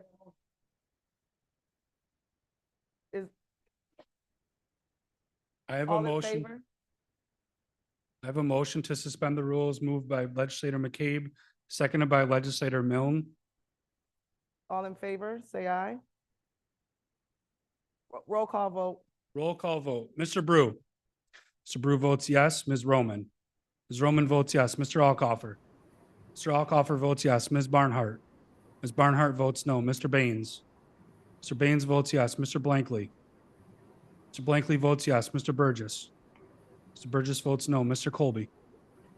Mr. Colby votes yes. Mr. Delahanty. Mr. Delahanty votes yes. Ms. Delvecchio Hoffman. Ms. Delvecchio Hoffman votes no. Mrs. DeFlorio. Yes. Mrs. DeFlorio, you need to put your camera on, please. Shit. Thank you, Mrs. DeFlorio. Yeah, sorry. Yes. Mr. Dondorfer. Mr. Dondorfer votes yes. Mr. Frazier. Mr. Frazier votes yes. Ms. Hasman. Ms. Hasman votes yes. Mr. Hebert. Mr. Hebert votes yes. Ms. Hughes Smith. Ms. Hughes Smith votes no. Mr. Johns. Mr. Johns votes yes. Mr. Keller. Mr. Keller votes yes. Mr. Long. Mr. Long votes yes. Mr. Mafucci. Mr. Mafucci votes yes. Mr. McCabe. Mr. McCabe votes yes. Mr. Milne. Mr. Milne votes yes. Mr. Masula. Mr. Masula votes yes. Mr. Morris. Mr. Morris votes yes. Ms. Smith. Ms. Smith votes yes. Ms. Taylor.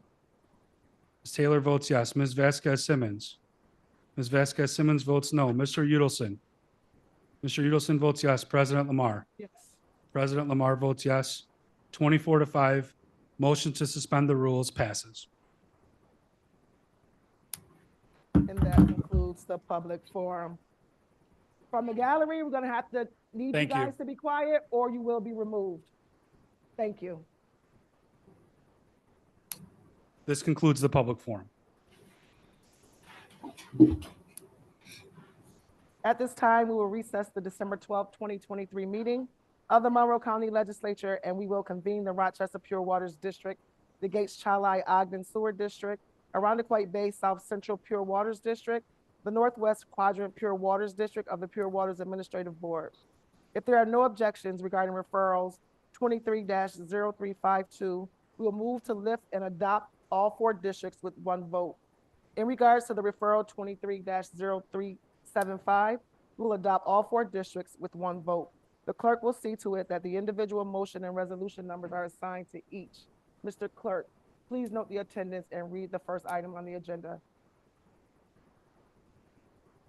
TWEB agenda item numbers 1, 4, 7, and 10, referral 23-0352, providing that resolution entitled Establishing Scale of Charges for Rochester Pure Waters District, Gates Chalai Ogden Sewer District, Arundequoit Bay South Central Pure Waters District, Northwest Quadrant Pure Waters District, County Sewer Districts for County of Monroe, New York, be lifted from the table.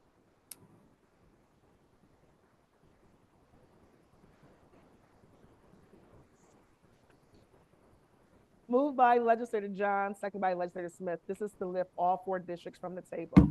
All in favor, say aye. Any opposed? Aye. Item carries. Next item. PWEB agenda item numbers 2, 5, 8, and 11, referral number 23-0352, providing that resolution entitled Establishing Scale of Charges for Rochester Pure Waters District, Gates Chalai Ogden Sewer District, Arundequoit Bay South Central Pure Waters District, Northwest Quadrant Pure Waters District, County Sewer Districts for County of Monroe, New York, be adopted. Moved by Legislator John, seconded by Legislator Smith. This is to adopt all four districts. Is there any discussion?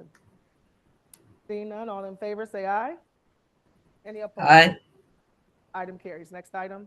PWEB agenda item numbers 3, 6, 9, and 12, referral 23-0375, authorize a contract with Clean Harbors Environmental Services to collect, transport, and dispose of household hazardous waste to support the Monroe County Pure Waters Industrial Program, Industrial Waste Program. Moved by legislator John, seconded by legislator Smith. This is to adopt all 4 districts. Is there any discussion? Seeing none, all in favor, say aye. Any opposed? Item carries. We will now recess the Gates, Charli, Ogden Sewer District, Arundequoit Bay South Central Pure Waters District, Northwest Quadrant Pure Waters District, and Rochester Pure Waters District, and adjourn the Pure Waters Administrative Board. The December 12th, 2023 meeting of the legislature is reconvened. We will now proceed with the consideration of local laws. Will the clerk please read the first item on the agenda? Oh, go ahead, Legislator Brew. Thank you, Madam President. I rise to move the remaining agenda items as one with the following exceptions. Items number 23, 47, and 48. So I'm sorry, we're moving everything except 23. 47 and 48. Was there a second? So it's everything from Up 1 to up- 1 to 46 with the exception of 23. Yeah, and nothing after the budget. I'm sorry, legislator, you said second? Yes. Referral 230404 and item 65, which is 230381.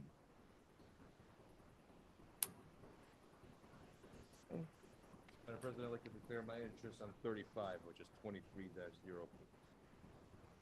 Thank you. All in, you, go ahead, legislator Smith. My interest to number 22, which is 23-0393, as well as number 38, which is 23-0418. Thank you. Thank you. All in favor, say aye. Any opposed? Aye. Item number 23.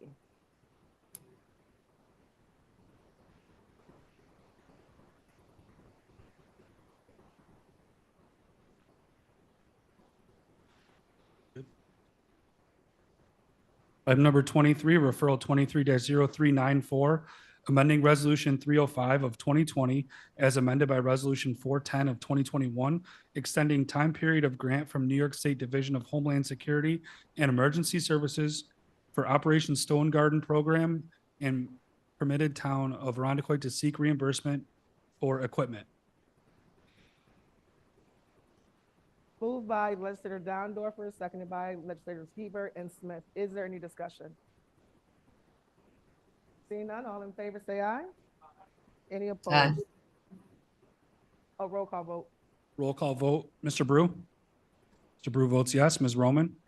Ms. Roman votes yes. Mr. Alcoffer? Mr. Alcoffer votes yes. Ms. Barnhart? Ms. Barnhart votes no. Mr. Baines? Mr. Baines votes yes. Mr. Blankley? Mr. Blankley votes no. Mr. Burgess? Mr. Burgess votes yes. Mr. Colby? Mr. Colby votes yes. Mr. Delahaney? Mr. Delahaney votes yes. Ms. Delvecchio Hoffman? Ms. Delvecchio Hoffman votes no. Mrs. DeFlorio? Yes. Mrs. DeFlorio votes yes. Mr. Dondorfer? Mr. Dondorfer votes yes. Mr. Frazier? Mr. Frazier votes yes. Ms. Hasman? Ms. Hasman votes no. Mr. Hebert? Mr. Hebert votes yes. Ms. Hughes Smith? Ms. Hughes Smith votes no. Mr. Johns? Mr. Johns votes yes. Mr. Keller? Mr. Keller votes yes. Mr. Long? Mr. Long votes yes. Mr. Mafucci? Mr. Mafucci votes yes. Mr. McCabe? Mr. McCabe votes yes. Mr. Milne? Mr. Milne votes yes. Mr. Mazzullo? Mr. Mazzullo votes yes. Mr. Morris? Mr. Morris votes yes. Ms. Smith? Ms. Smith votes yes. Ms. Taylor? Ms. Taylor votes yes. Ms. Vasquez Simmons? Ms. Vasquez Simmons votes no. Mr. Udelson? Mr. Udelson votes yes. President Lamar? No. President Lamar votes no. 22-7, resolution passes. And item number 47, referral number 23-0355, providing that resolution entitled Adoption of Monroe County Budget and Establishing 2024 Classification, Compensation, and Salary Schedule for Monroe County employees be lifted from the table.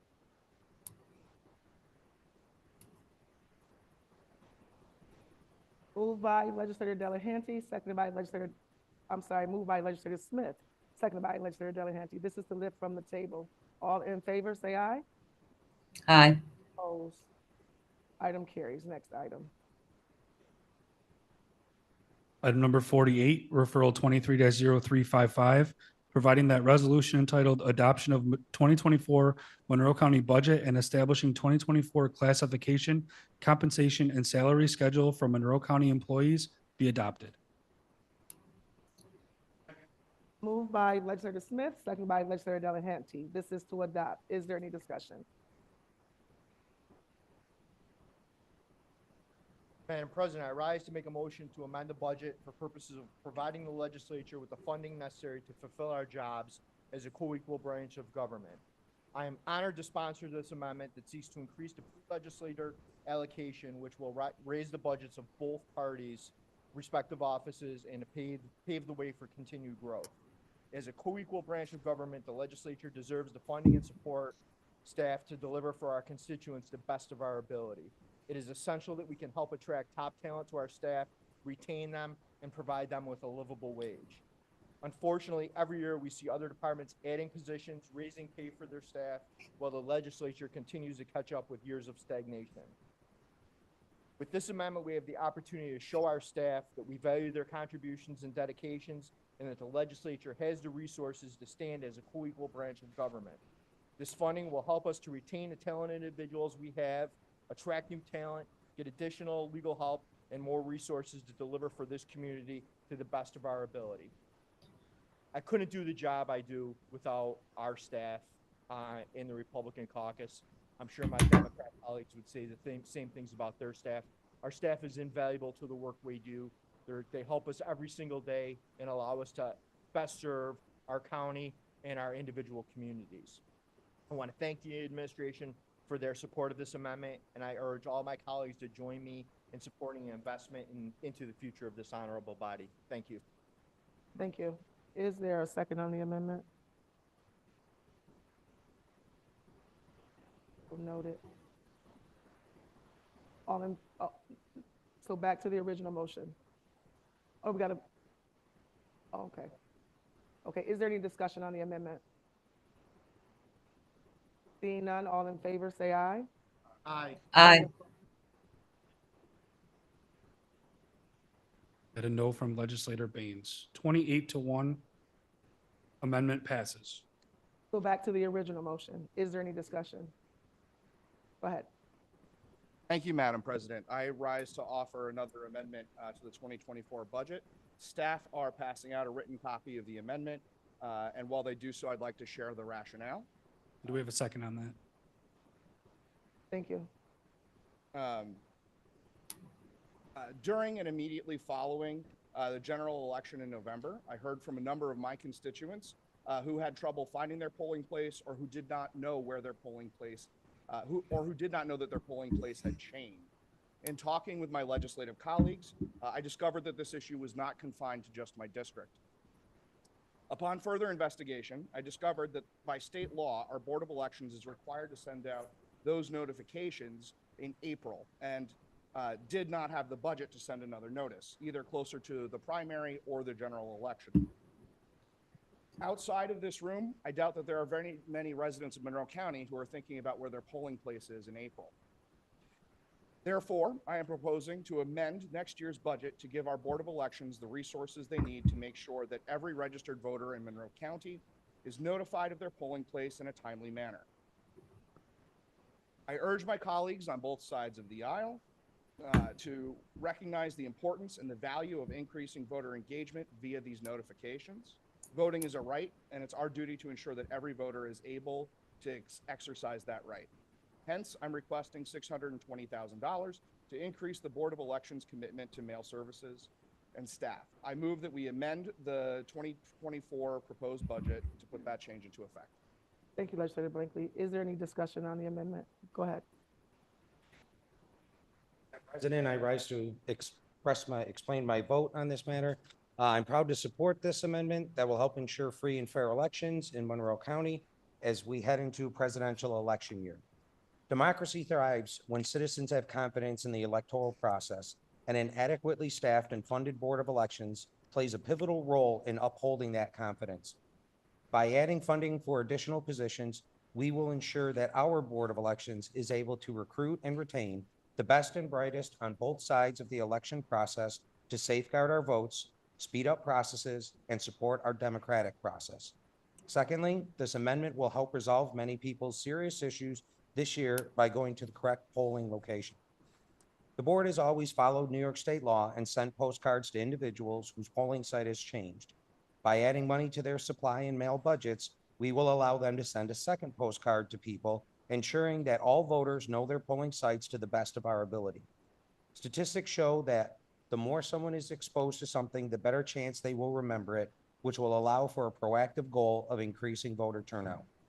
The combination of additional help during the busiest time of year at the Board of Elections and more information being provided to voters will ensure a fair and honest election as we head into the crucial presidential election next year. I'm proud of the hard work our Board of Elections does, and I'm pleased to be able to provide them with this additional support. I thank both Commissioner Nicolay and Commissioner Ortiz for their service to this community and for their bipartisan support of this amendment. I offer my thanks to the administration for supporting it and to my colleagues for offering it, and I urge my colleagues to join us in redoubling our commitment to free and fair elections here in Monroe County. Thank you, Madam President. I yield the floor. Thank you, Legislator Miller. Is there any other discussion on the amendment? Go ahead, Legislator Hebert. Thank you, Madam President. A couple questions through you to Legislator Blankley. Could you please explain why personnel services and employee benefits have to increase for this to happen? Through Madam President, part of making this event work. Postage and consultant resources to produce the mailers, as well as for departmental staff on both sides of the on the Board of Elections in order to facilitate that process. What's your point of order?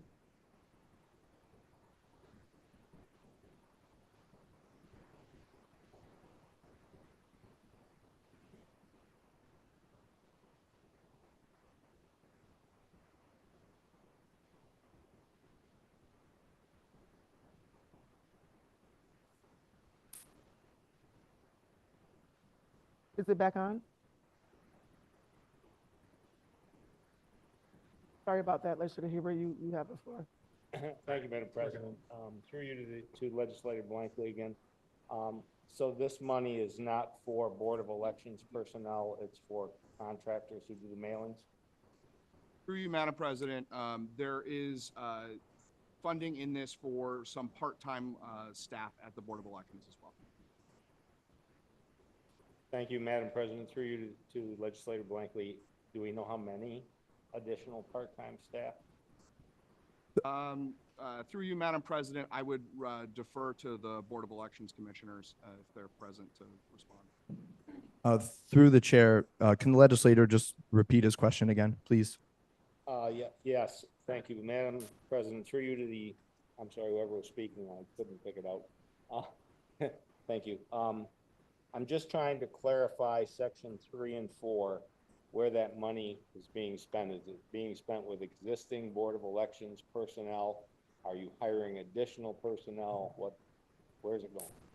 Through the chair, that money, in addition to the mailing, is for 6 Group 12 part-time positions that will be delineated however the commissioners see fit. However, they have been looking at additional staffing to help with the early mail voting, as well as a potential for an accessible part-timer that can help with accessibility overall through all the at all the different elections, and as well as somebody to help with recruitment and language access. So that's 4 potential roles for 6 of those positions that we are requesting. Thank you. And through you, Madam President, to whomever can answer, I guess. So it sounds like this is also providing some additional staff for other things you wanted besides the second mail. Through the chair, that is correct. It is for a mailing as well as some additional staffing to help with the early mail voting that came out or was just passed as an election law in October, I believe, of this year. So it's brand new, something that was not around when we prepared this budget. Thank you, Madam President. I yield the floor. Thank you. Is there any other discussion? Go ahead, Legislator. I'd like to explain my vote. Election law specific as to when, I'm sorry, on the amendment? I mean, Okay, go ahead, I'm sorry. election law is specific as to when notices can be sent. I believe the legislators cannot override election law, and I'm therefore voting against. Thank you. Any other discussion? Seeing none, all in favor, say aye on the amendment. Any Aye. opposed? Roll call vote on the amendment. Amendment number two Just two, it was just two. was just two. Legislator Baines. Legislator Baines and Legislator Vasquez Simmons. 27-2. Amendment number two passes. Now back to the original motion. Go ahead, Legislator.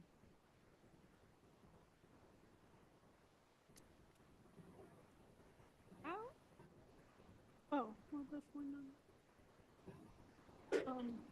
To establish funding for the development of a sustainable business organization that will allow members to access tools and advice to reduce environmental impact, improve community health, and increase their own profitability.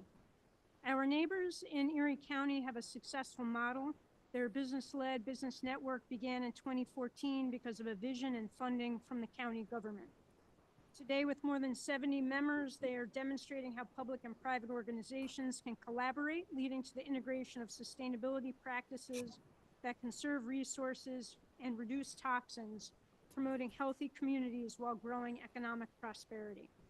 I thank County Executive Bello and his staff for attending a meeting on October 25th at the Rochester Chamber of Commerce to hear directly from the leaders of the Erie County Initiative, and for expressing your support for creating a similar entity here. It was clear from follow-up conversations with key businesses and nonprofits that your presence and commitment was important to their decision to proceed. The proposed 2024 budget amendment of $150,000 would be utilized to retain professional consultant services to assist Monroe County in the developing the foundation structure and framework for Sustainable Business Roundtable Master Plan. The SBR would be a business-led consortium to advance private business practices consistent with, but not limited to, the recommendation of the county's Climate Action Plan Phase 2 that's currently in development to reduce greenhouse gas emissions and other environmental impacts.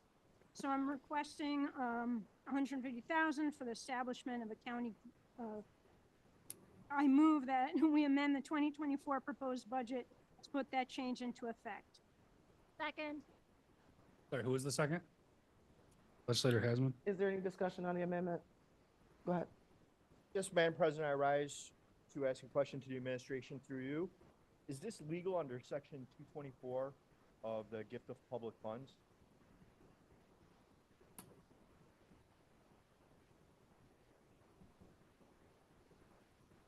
Through the president, I appreciate the question. As you correctly note, the New York State Constitution forbids the gifting of funds, and County Law 224 provides limited exceptions.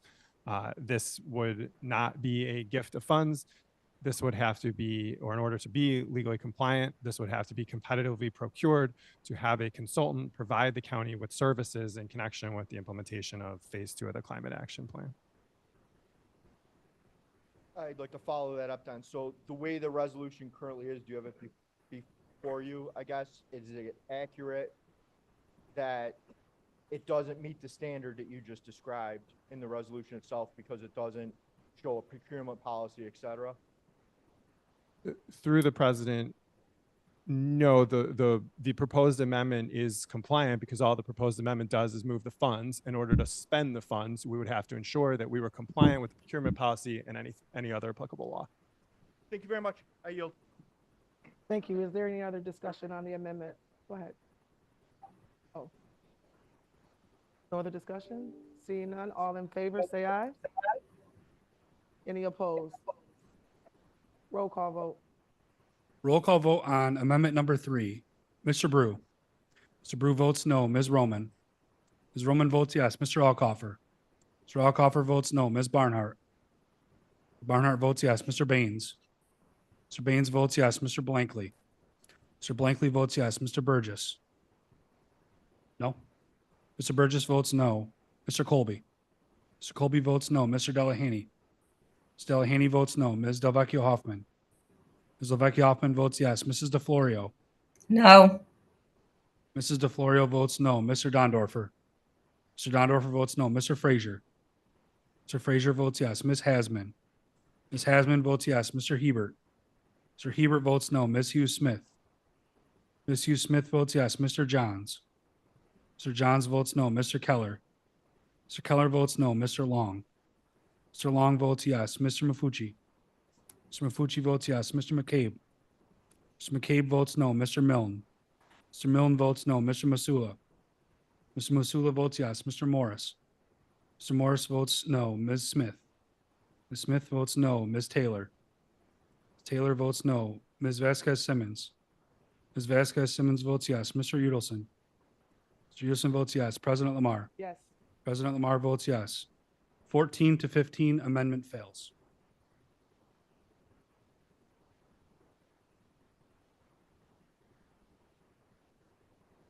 Now back to the original.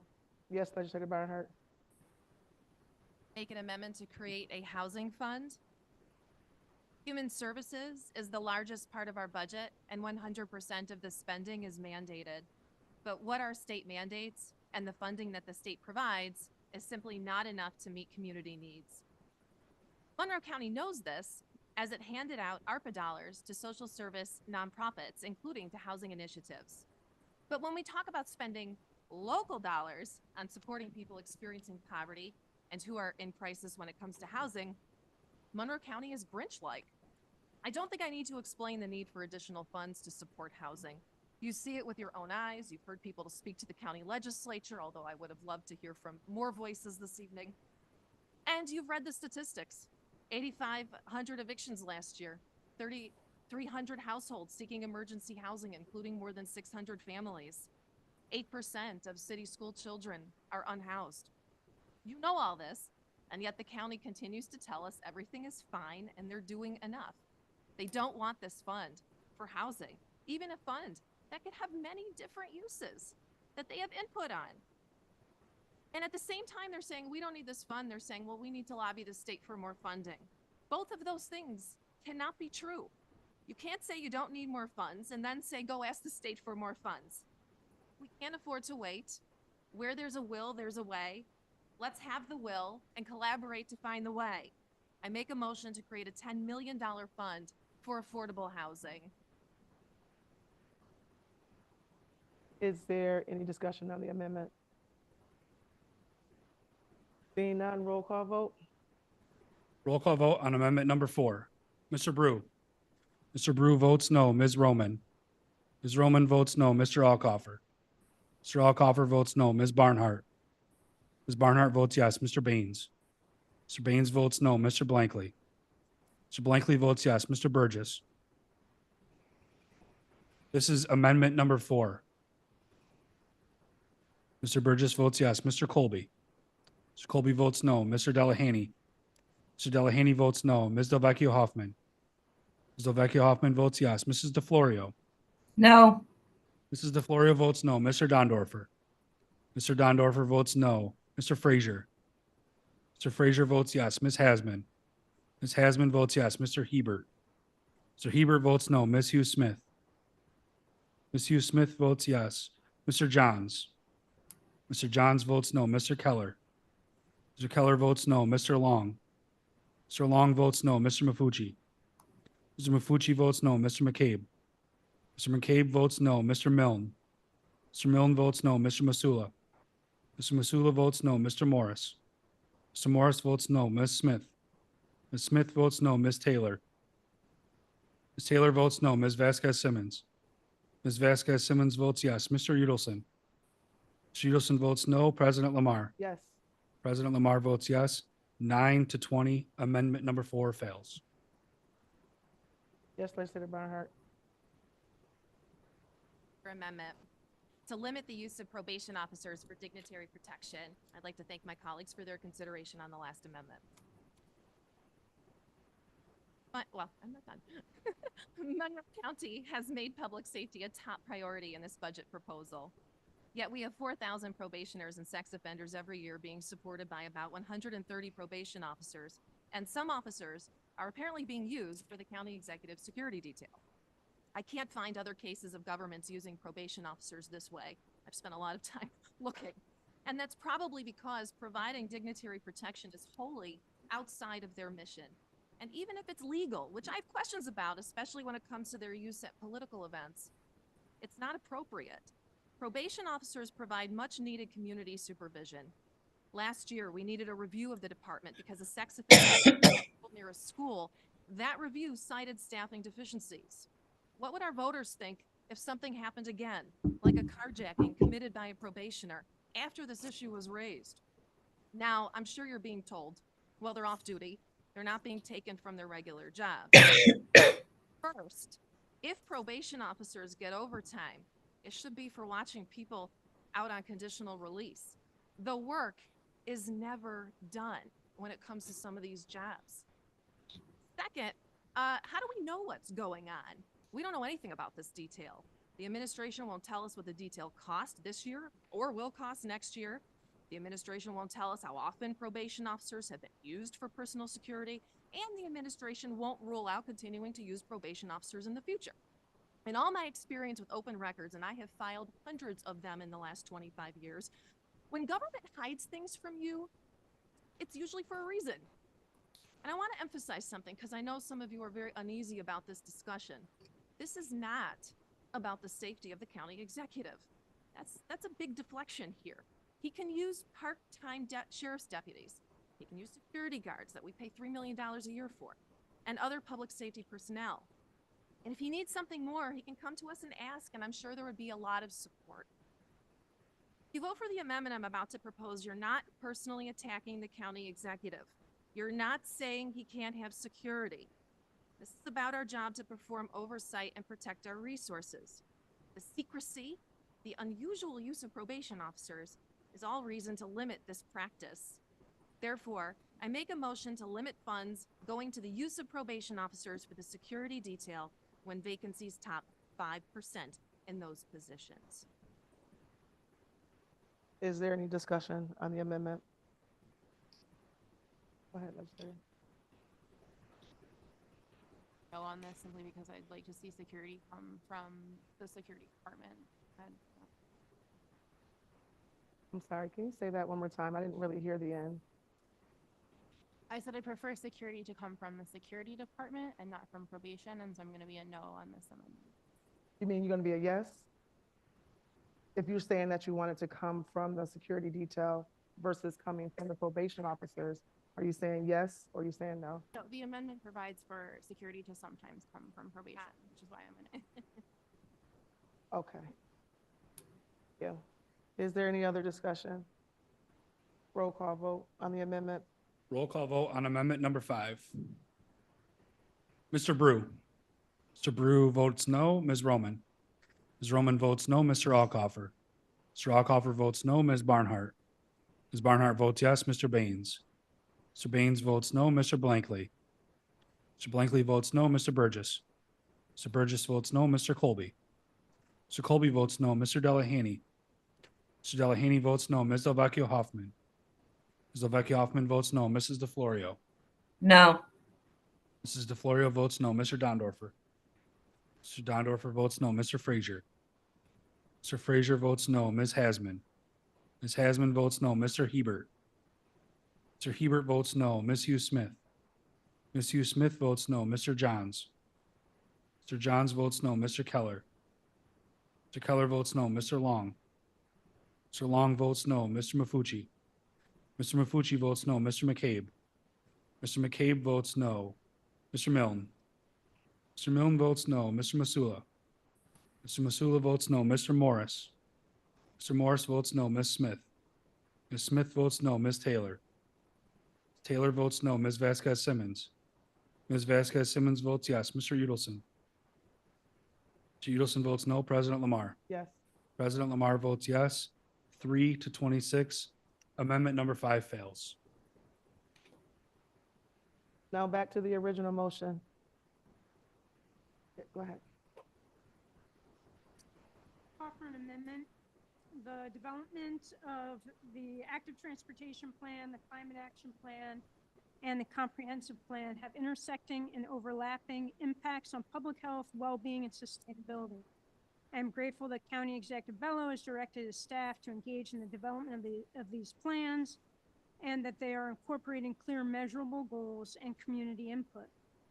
It is, however, appropriate to hire staff whose primary responsibility is to implement these plans, including the application and submission of grants that have been recently made available at both the federal and state level, which could bring hundreds of millions of dollars of investment into our county.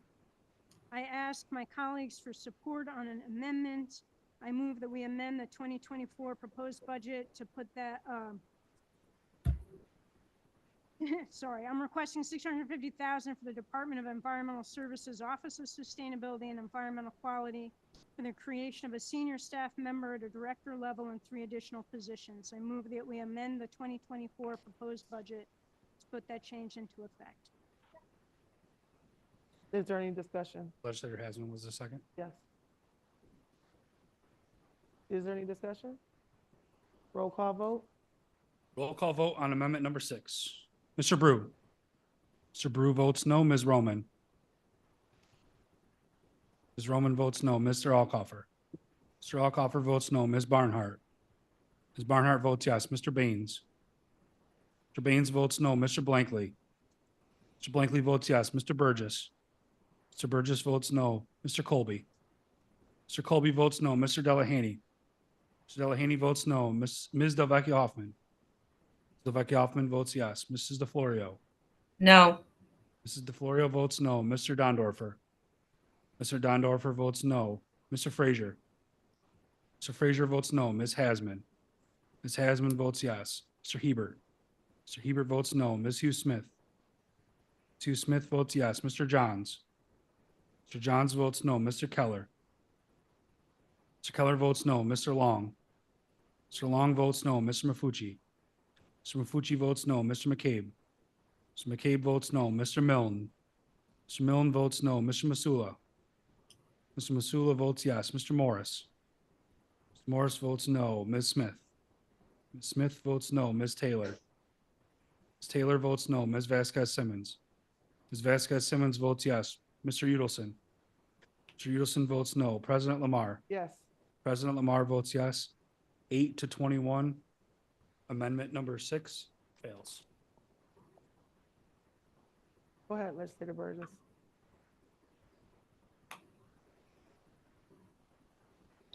Legislator Hughes Smith. What was that? That was amendment number 3. You wanted to change your vote on that? Madam President. I didn't hear what he said.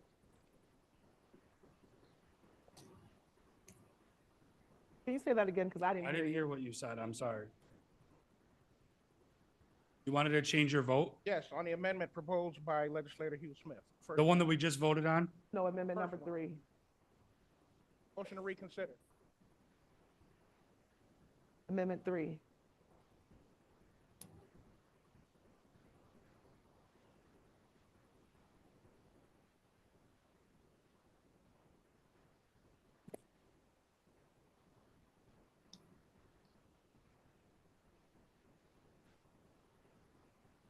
Reconsider.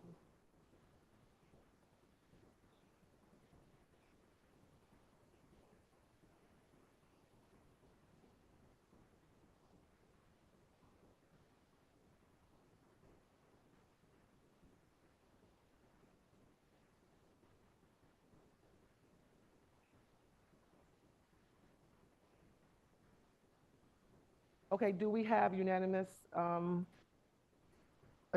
vote for him to be able to reconsider? Consent? Yes. Do we have unanimous consent For him to to allow change Legislator Burgess to change his vote for amendment number 3?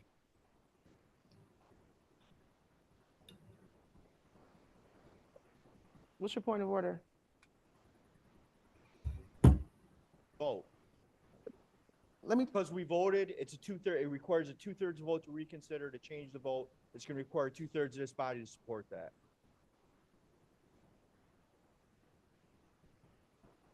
Yeah, to bring the issue back up. Gonna require suspension of rules.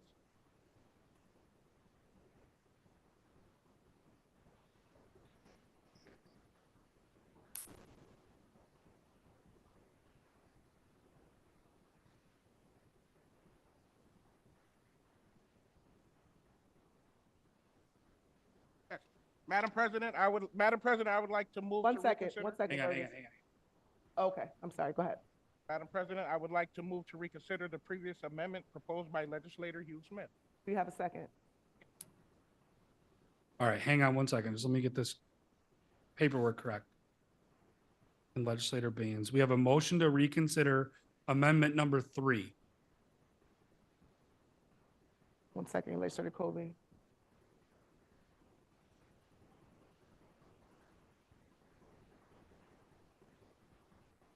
Okay, motion to reconsider. We have a motion to reconsider amendment number 3 on the floor, which was moved by Legislator Burgess, seconded by Legislator Baines and Legislator Hasman. This is to roll call vote on the motion to reconsider amendment number 3. Mr. Brew, Wait a minute, Dave. I think we need clarity on whether we need to suspend the rules in order to, oh, there's no, so per the parliamentarian, we do not need to do that. No, we don't. This is a reconsideration that does not require suspension. he was on the prevailing side. Mr. Burgess was on the prevailing side. Okay. Can we get a roll call vote on the All right. consideration to reconsider? Okay, motion to reconsider amendment number 3. Mr. Brew. Mr. Brew votes no. Ms. Roman. Ms. Roman votes yes. Mr. Alcoffer. Mr. Alcoffer votes no. Ms. Barnhart. Ms. Barnhart votes yes. Mr. Baines. Mr. Baines votes yes. Mr. Blankley. Mr. Blankley votes yes. Mr. Burgess. Yes. Mr. Burgess votes yes. Mr. Colby. Mr. Colby votes yes. Mr. Delahanty. Mr. Delahanty votes no. Ms. Delvecchio Hoffman. Ms. Delvecchio Hoffman votes yes. Mrs. DeFlorio. No.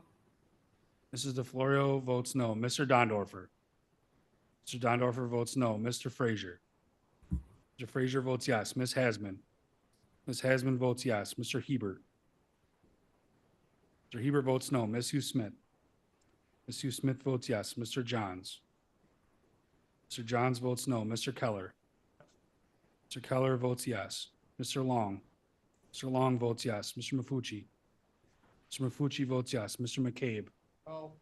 Mr. McCabe votes no. Mr. Milne. Mr. Milne votes yes. Mr. Masula. Mr. Masula votes yes. Mr. Morris. Mr. Morris votes no.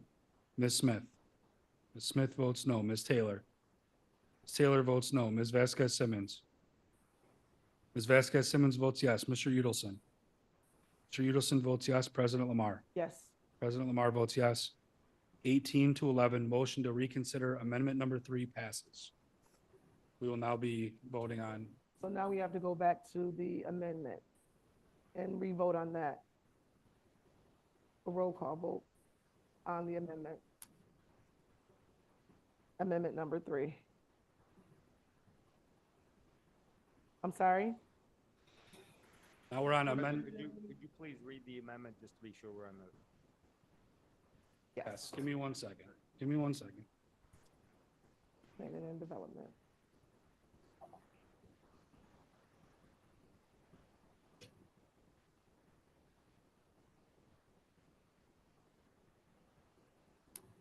Organization, I move that we amend the 2024 budget to put that change into effect.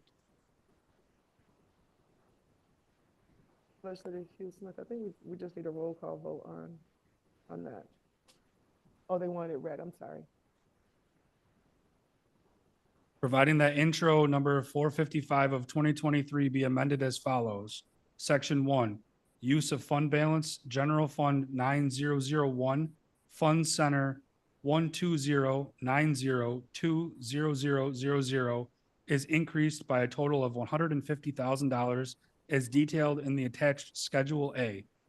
Section 2, Appropriations are increased by $150,000 in planning and development, contractual services, general fund 9001, Fund Center 140301000, as detailed in the attached Schedule A.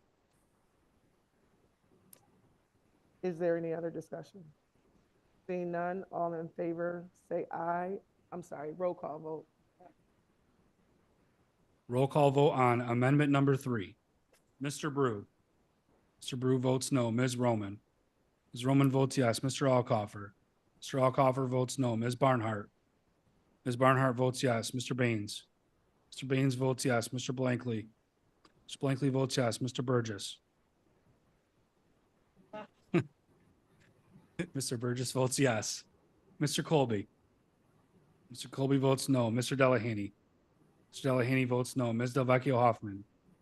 Ms. Delvecchio Hoffman votes yes. Mrs. DeFlorio. No. Mrs. DeFlorio votes no. Mr. Dondorfer. Mr. Dondorfer votes no. Mr. Frazier. Mr. Frazier votes yes. Ms. Hasman. Ms. Hasman votes yes. Mr. Hebert. Mr. Hebert votes no. Ms. Hughes Smith. Ms. Hughes Smith votes yes. Mr. Johns. Mr. Johns votes no. Mr. Keller. Mr. Keller? Mr. Keller votes no. Mr. Long. Mr. Long votes yes. Mr. Mafucci. Mr. Mafucci votes yes. Mr. McCabe. Mr. McCabe votes no. Mr. Milne. Mr. Milne votes no. Mr. Masula. Mr. Masula votes yes. Mr. Morris. Mr. Morris votes no. Ms. Smith. Ms. Smith votes no. Ms. Taylor. Ms. Taylor votes no. Ms. Vasquez Simmons. Ms. Vasquez Simmons votes yes. Mr. Udelson. Mr. Udelson votes yes. President Lamar. Yes. President Lamar votes yes. 15-14. Amendment 3 passes. Now back to the original referral. Yes, legislator.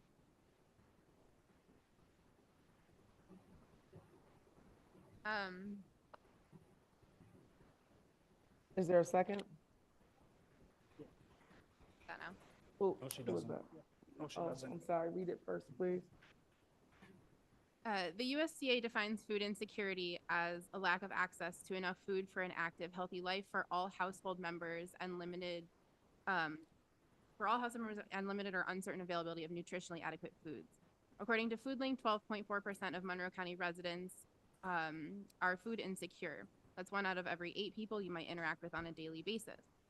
Urban agriculture improves the health of the environment and the local community. Increased greenery attracts pollinators and helps keep neighborhoods cooler in the summer.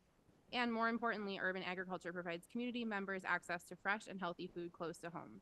Further, citizen participation in local gardens can result in strengthened community bonds and improved physical and mental health. The John Jay College of Criminal Justice Reform found improving the physical environment, engaging youth, and mitigating financial stress as 3 of 7 violence without police. Vacant lots contribute to higher urban crime and are around 15% of space in cities. The renovation of vacant lots and the addition of community gardens will contribute to lower crime rates and a reduction of violence. Increasing the amount of grant funding to food pantries, community gardens, and urban agriculture would also allow the organizations that offer these services to reach more people across the county. There are citizens in the county that rely on the services provided by food pantries and community gardens every day. I'd like to thank Legislator Frazier for leading on this amendment with me, as well as Minority Leader Roman, the county executive and his team, my colleagues across the aisle, especially those who are urban agriculture enthusiasts, and Cornell Cooperative Extension for being a well-respected and cherished member of our community. So I'm requesting an amendment that would move $150,000 from fund balance into the Cornell Cooperative Extension in order to provide grant funding to local food pantries, community gardens, and urban agriculture. Thank you. Now, who's the second? I have Legislator Smith and Legislator Frazier as the second on that. And Legislator Burgess. Gotcha. Do we need a roll call vote? Oh, go ahead, Legislator Colby. I'm sorry.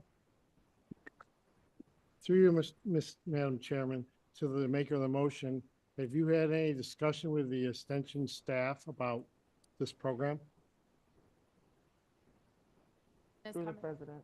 Sorry, through the president, thank you. The extension is aware that this amendment is coming to the floor. Of course, we didn't want to promise funds until they were voted on, but my understanding is they are ready and excited to administer this grant. The grant will also be designed to be accessible to grassroots and small organizations so that it can be available to folks who are working on the ground every day with our constituents. So through the Madam Chairman, to make this clear, the money's all going to go to the cooperative extension. And then if they want to designate it to another agency, they can, but it all has to go through the cooperative extension budget. Is that correct? Through the president, the grant would be administered by Cooperative Extension. Thank you. Is there any other discussion? Go ahead, Legislator Brew.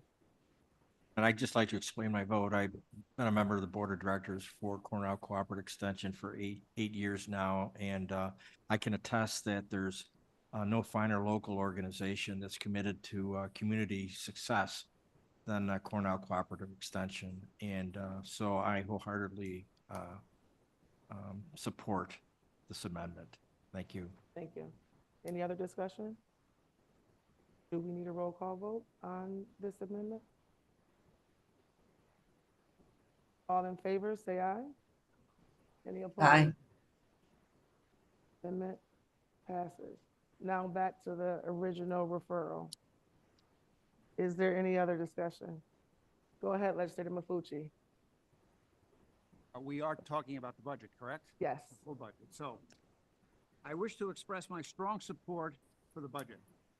In my former professional life, I presented 14 school budgets that had to be passed by the taxpayers. All those budgets passed in a district with a history of some budget defeats. It's essential to look at this budget in this context. Where have we been? Where are we now? Where are we going? In the past, Monroe County was in fiscal distress. Decades of fiscal neglect led to the inability of the county to provide the essential services residents pay for and expect. Some proof of that is by 2017, Monroe County was the third highest fiscally stressed county in the state and the fifth highest of any governing body in the entire state of New York. The county had virtually no fund balance. Where are we now? Let me be very clear. We are now here, where we are now is the result of a bipartisan approach. I know in some circles, bipartisanship can be a dirty word. It isn't to me, and it isn't to anybody who believes government is about providing essential services to residents cost effectively. I commend the administration and the county legislature for putting people first and building back the county in many ways. In the past 2 years, the budget has increased by over $180 million and is focused on funding county employees, public safety, human services, infrastructure, and workforce development. We did this cost effectively without burdening the taxpayers. More importantly, the county now has a fund balance policy, recognizing a critically sound fiscal practice validated by the New York State Comptroller. That practice already gives the county fiscal flexibility to allocate fund balance to pay for current programs while providing a budgetary safety net to ensure county spending is sustainable. Our fiscal stress score has improved dramatically, as has the county's credit rating, which is critical to ensuring county capital spending can be supported by lower borrowing rates. Where are we going? The past several years have validated that the best way to ensure county budgets and revenue are adequate, sustainable, and equitable is to expand the tax base. The current county budget is a Monroe County is open for business budget that will encourage existing businesses to grow and new business development. That strategy expands the base and provides jobs for county residents. Our work is not done as we continue to ensure county services meet the needs of all county residents. While we still have service needs, we must guard against spending too much too soon. Our fund balance policy can guide sound fiscal management. I will be supporting this budget enthusiastically. I look forward to continuing a bipartisan approach to identify public safety, public health, infrastructure, and workforce development initiatives in future budgets that can better meet the service needs of our residents. That's a government's mission. Thank you, Madam President. I yield. Thank you. Is there any other discussion? Go ahead. I do have a question, a budget question, and then I would like to explain my vote as well. As ARPA funding sat in county accounts, I'm sure significant earnings have been realized. I would think that would be the case. Can the administration inform this honorable body what line or lines these funds sit in, what the total is left after we have made those commitments to funding, and how much is left, but how much in earnings has there been? And are there currently any plans for those earnings that we've brought in through the ARPA funds? And I'm sorry, that was through the president to the administration. My apologies. Madam President, the question had several parts, one of them being what line the budget for ARPA funds included. ARPA funds was accepted in a prior year in its own fund for federal stimulus dollars, Fund 9301. Those unexpended balances roll forward each year. In the same manner, a multi-year grant rolls forward each year. So you're not going to see the specific ARPA dollars in this budget book. I can tell you, based on a referral regarding the second round of ARPA funding, which I believe is in this packet, after all the prior transfers were made out of the legislature's account into public health, various departments for contracts and department-led initiatives, and then assuming the second round of ARPA funding referral passes, there'll be a balance of $17 million in change yet to be allocated by this legislature. There were significant interest earnings, Madam President. We do not attribute earnings specific to ARPA dollars. The federal legislation allows interest earnings from ARPA dollars to be used for general governmental purposes, and there is no requirement that those interest earnings be segregated and tracked separately. Therefore, the interest earnings inure to general government, including the general fund. We have interest earnings in multiple funds, enterprise funds, general funds. For the whole year, the county projects in the ballpark of $27 to $28 million in interest earnings. But again, Madam President, no requirement to segregate or track separately the interest earnings specifically from the invested ARPA dollars.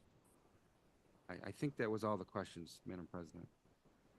Mr. Franklin, as always, I appreciate your information. And I will then rise to explain my vote. Madam President, as elected officials, our foremost responsibility is safeguarding taxpayers' funds, ensuring they are utilized appropriately and effectively. In the current climate of record high inflation and escalating costs in day-to-day living expenses, it is imperative that we as a governing body look at and analyze the budget closely, finding all the possible solutions to support the taxpayers best. In recent weeks, we've dedicated ourselves meticulously to examining every line and page of the budget. We've asked many questions and had many very detailed answers, and we appreciate that. Our goal has been to ensure that every dollar spent represents the best possible use of taxpayers' hard-earned money. Any questions regarding the allocation of funds have been raised and addressed to provide transparency and accountability. And while the budget may indeed be passed tonight, we as a legislature will continue to ask questions and try to adjust as necessary. As the Republican majority, and with our colleagues across, we have consistently demonstrated and maintained fiscal responsibility whenever a project or need has crossed our desks. An example of this approach is in supporting the 5th consecutive property tax cut and a budget that holds the levy flat for the first time in years. This strategy this strategy facilitates a thriving environment for our homes and businesses. Not only does it cut taxes, but it makes investments in the areas that Republicans have always fought for: public safety, infrastructure, veteran support, first responder support, and more. This underscores how seriously we have taken this budget and ensured it genuinely strives to serve the people's interests. More importantly, we have achieved these improvements without imposing new burdens on the taxpayers. With some luck and prudent decision-making, we aspire to steer our budgets back towards fiscal conservatism, promoting financial stability, for the benefit of all. And with that, Madam President, I am proud to vote yes on this year's budget, a budget without a tax increase and with any amendments passed. Thank you. Thank you. Is there any other discussion? Go ahead, Legislator Romano. Madam President, I'm just gonna explain my vote.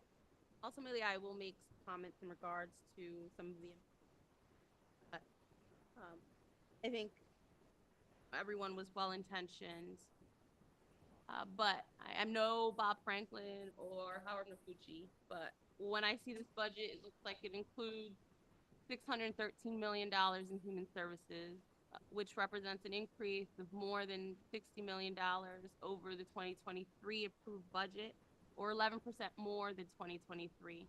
That includes 11 million more in financial assistance, $3 million more in financial assistance, $3 million more in child and family services, 10 million more in Medicaid, 14 million more for child care. As a mother myself, I can see how this will impact many of our families.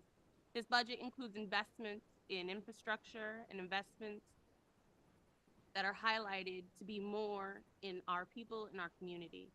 I do not believe in making perfect the enemy of good. I believe this budget sets us on a positive path forward, and for that reason, I will. Thank you. Is there any other discussion? Go ahead, Legislator John Gofer. I too would like to explain my vote. Hi, thank you. I am proud to vote for this budget as it helps protect public safety through robust funding for the Sheriff's Department and the District Attorney's Office, the most important issues of our time. There are certainly a couple things in this budget that I am not a huge fan of, but all in all, I'm very happy with the way this budget has come out. Some have said a budget is a statement of values. Well, I am proud that we value public safety, and this budget shows just that. Adequate funding enables law enforcement agencies and other emergency services to effectively address challenges, implement practical strategies, and provide necessary tools and training to ensure the safety of our citizens. An increased budget for public safety sends a powerful message about the county's commitment to the welfare of its residents. Well-funded public safety not only deters criminal activity, but also makes us more attractive for local businesses, residents, and investments that will encourage growth in our community. And once again, I'm proud to be able to vote for this budget. Thank you. Thank you. Go ahead, Legislator Delahanty. Madam President, I am proud of our county government for putting together this budget with investments in our communities across Monroe County. This budget prioritizes the critical issues facing our residents and communities today, furthering the development of our workforce and infrastructure, the economy, and public safety. These investments will better serve our county in the long run with initiatives like the Sidewalk Fund, which provides funding for incentives to towns for sidewalk installations, various arts fundings, and supporting the agricultural industry through the Cornell Cooperative Extension, providing programs to improve our environment in farming areas. The proposed 2024 Monroe County budget has made funding available for child care assistance programs, giving our families peace of mind while caring for young children. I am also proud to support our investments in public safety, providing additional road deputies throughout Monroe County and further funding the Juvenile Enhanced Diversion Stabilization Program, which shows a 50% drop in recidivism for the youth involved. I am proud of the hard work of our county government, what it does every day. I am also pleased to be able to provide our residents with a budget that delivers impactful programs and initiatives to support our community. I would like to give personal thanks to Director Franklin and all that made it fiscally responsible budget like this possible. Thank you, and I yield the floor. Thank you. Go ahead, Legislator Barnhart. Thank you. I will explain my vote. I'm not sure the minority leader and I were in the same budget hearing last week. The spending on human services includes very little new for our neighbors and community members.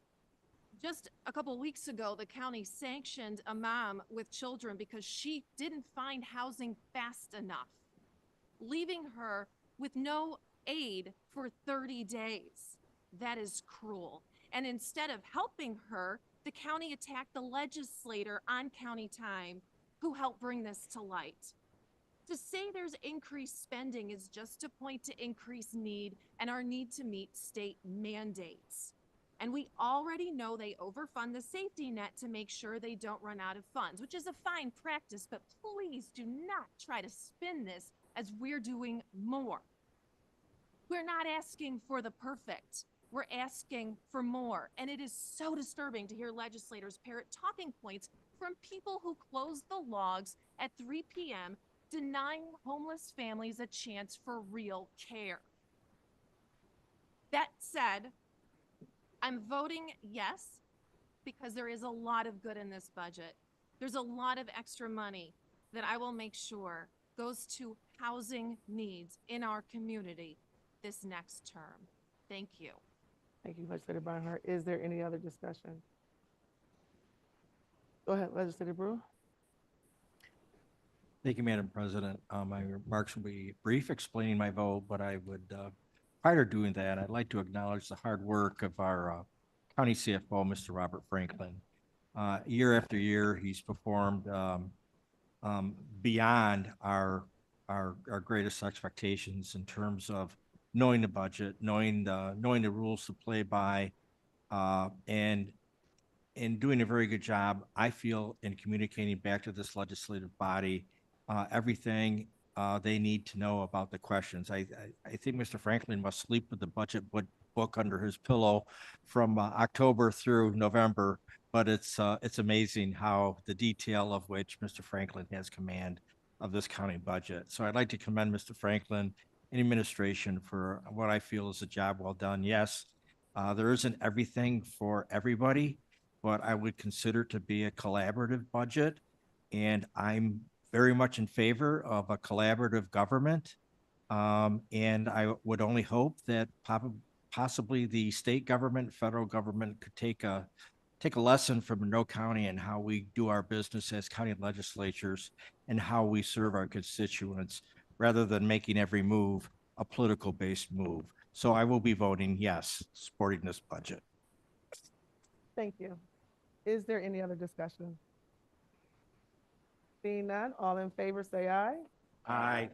Any opposed? Wow. We will now take a brief recess. Right.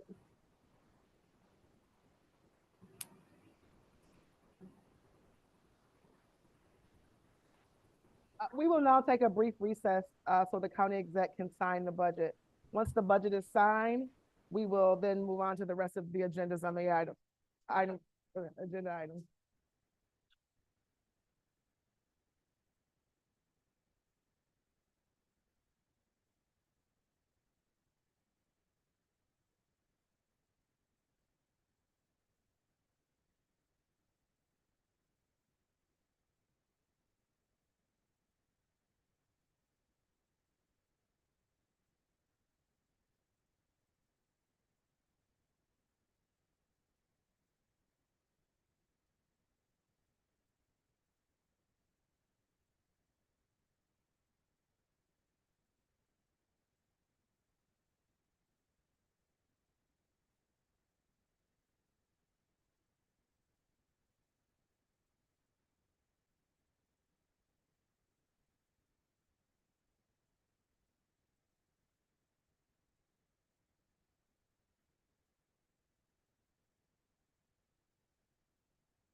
Before we reconvene the meeting, I just want to wish Legislator McCabe a happy birthday.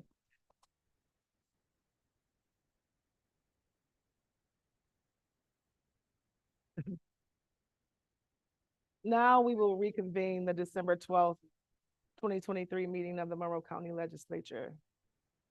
Will the clerk please read the next item on the agenda?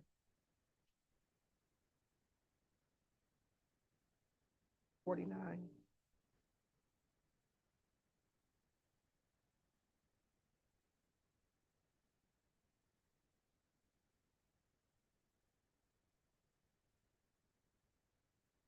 We're on item number 49, referral 23-0428.BR, authorized bond resolutions and interfund transfers for the 2024 Monroe County capital budget. Moved by Legislator Smith, seconded by Legislator Delahanty. Is there any discussion? Seeing none, all in favor say aye. Any opposed? Item carries. Next item. Item number 50, referral 23-0429, total tax levy 2024, excuse me. Moved by Legislator Smith, seconded by Legislator Delahanty. Is there any discussion? Seeing none, all in favor say aye. Any opposed?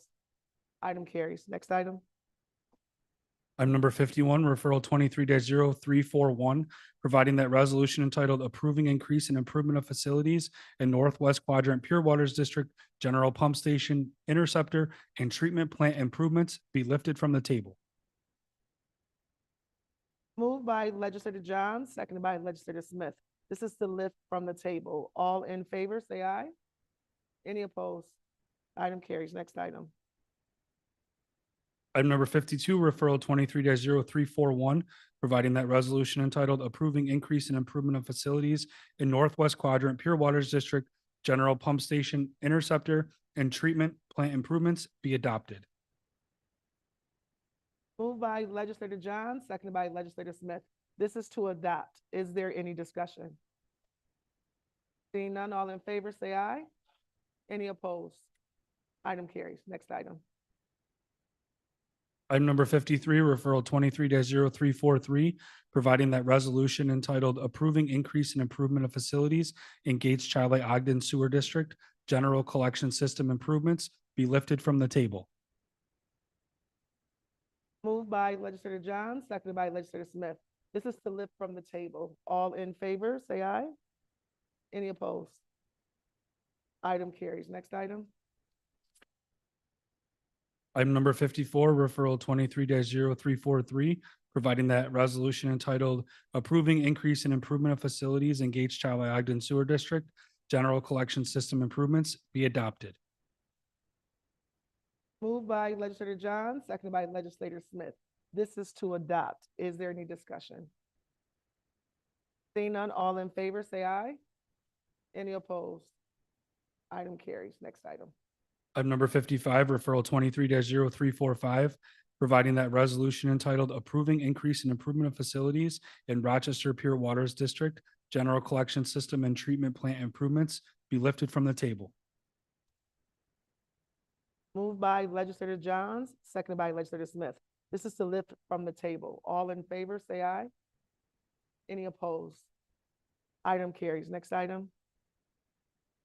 Item number 56, referral 23-0345, providing that resolution entitled approving increase and improvement of facilities in Rochester Pure Waters District, General Collection System and Treatment Plant improvements be adopted. Moved by Legislator Johns, seconded by Legislator Smith. This is to adopt. Is there any discussion? Seeing none, all in favor, say aye. Any opposed? Item carries. Next item. Item number 57, referral 23-0347, providing that resolution entitled approving increase and improvement of facilities in Rochester Pure Waters District, Genesee Valley Pump Station be lifted from the table. Moved by Legislator Johns, seconded by Legislator Smith. This is to lift from the table. All in favor, say aye. Any opposed? Item carries. Next item. Item number 58, referral 23-0347, providing that resolution entitled approving increase and improvement of facilities in Rochester Pure Waters District, Genesee Valley Pump Station be adopted. Moved by legislator John, seconded by legislator Smith. This is to adopt. Is there any discussion? Seeing none, all in favor say aye. Any opposed? Item carries. Next item. Item number 59, referral 23-0349, providing that resolution entitled Approving Increase in Improvement of Facilities in Arundecoy Bay South Central Pure Waters District, General Pump Station and Interceptor Improvements be lifted from the table. Moved by legislator John, seconded by legislator Smith. This is to lift from the table. All in favor, say aye. Any opposed? Item carries. Next item. Item number 60, referral 23-0349, providing that resolution entitled Approving Increase in Improvement of Facilities in Arundecoy Bay South Central Pure Waters District, General Pump Station and Interceptor Improvements be adopted. Moved by legislator John, seconded by legislator Smith. This is to adopt. Is there any discussion? Seeing none, all in favor say aye. Any opposed? Item carries. Yes, legislator Brew. Thank you, Madam President. I rise to move all the remaining agenda items as one. Is that including the MOUs? Legislator Brew? Yeah, hold on a minute.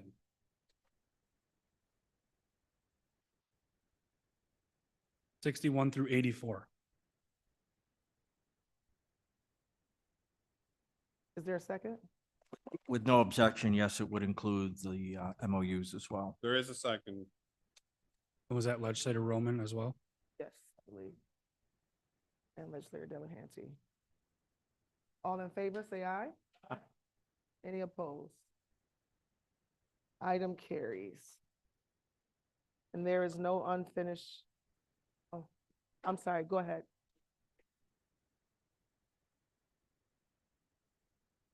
Department for tonight. Obviously, tensions were high tonight, and I saw that there was a couple opportunities for that to go a lot worse and get a lot, you know, not a great outcome.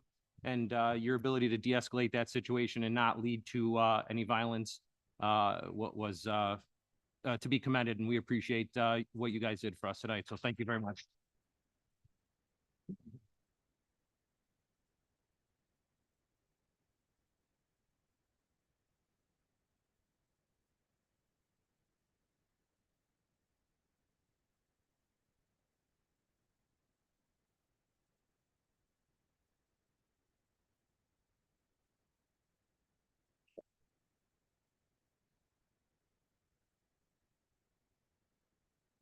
In maintaining tradition, with this being our last session with this body at this time, I would like to honor each outgoing legislator one by one with a plaque and thank them for their service. We also ask each legislator to share some departing words if they would like to do so. I would first like to call up Legislator Masula. Legislator Masula was appointed to serve the constituents of the 17th Legislative District. Legislator Masula served as a committee member of the Intergovernmental Relations and Public Safety Committees. Thank you for your service. It has been a pleasure.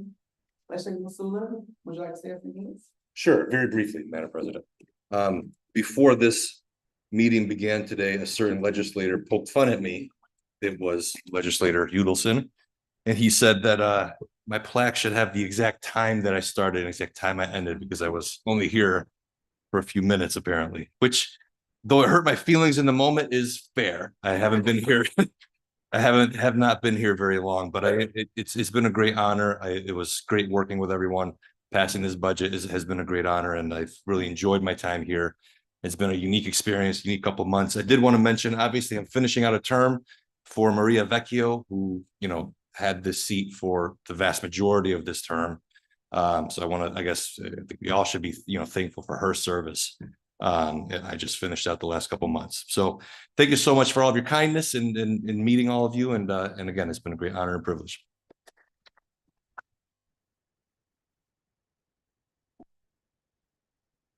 Will the Honorable Legislator Hebert please come forward?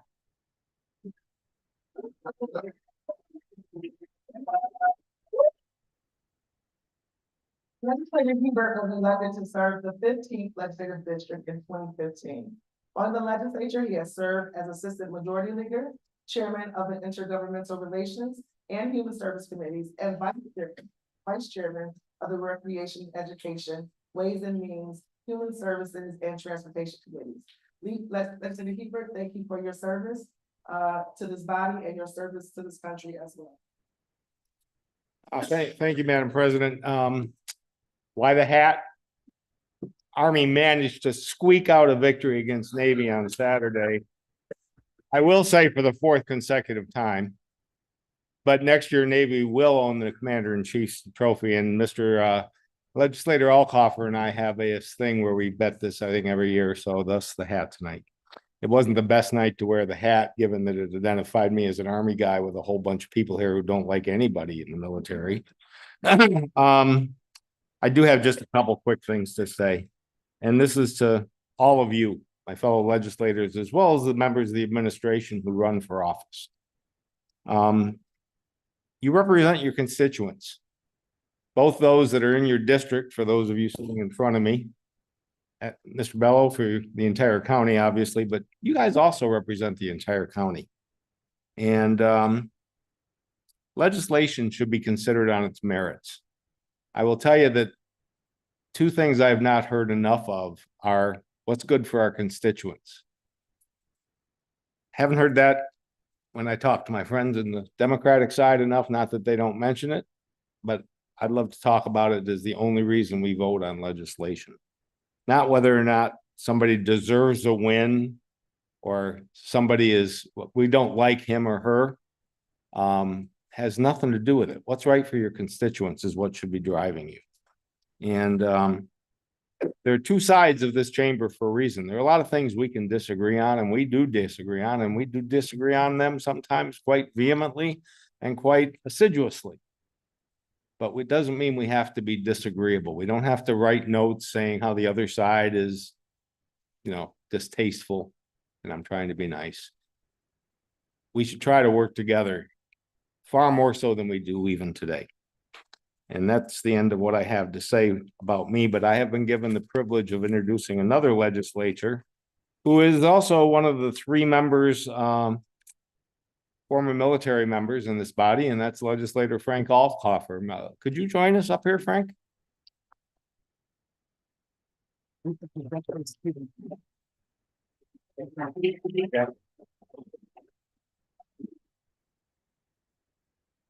I'm going to talk a little longer about Legislator Alcoffer than I did about my advice to you all.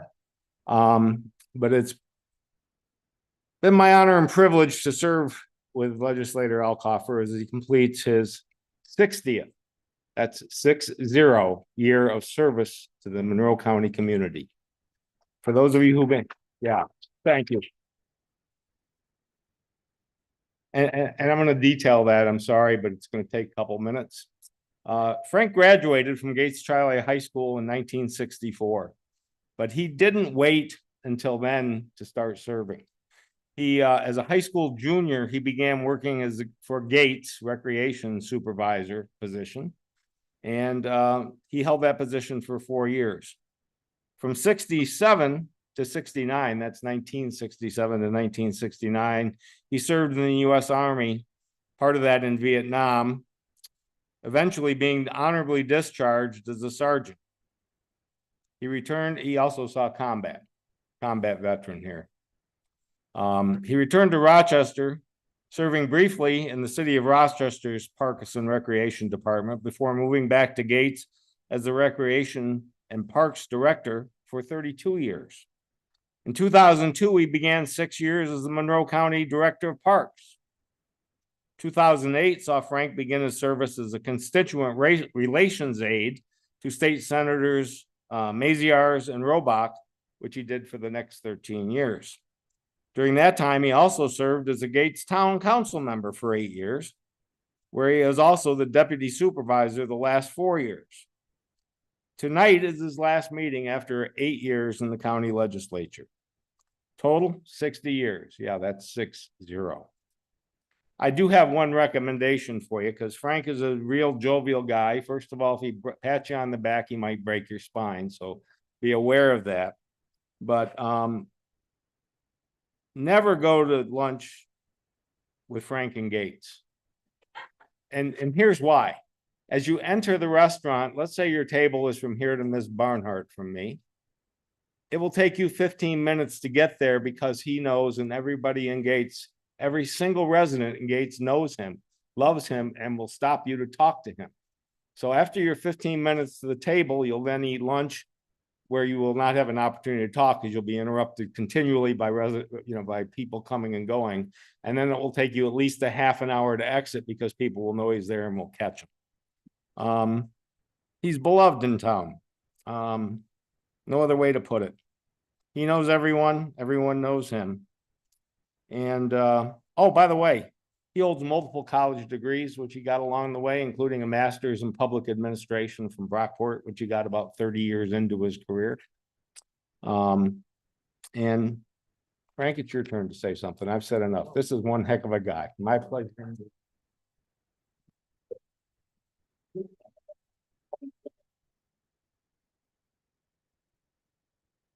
Thank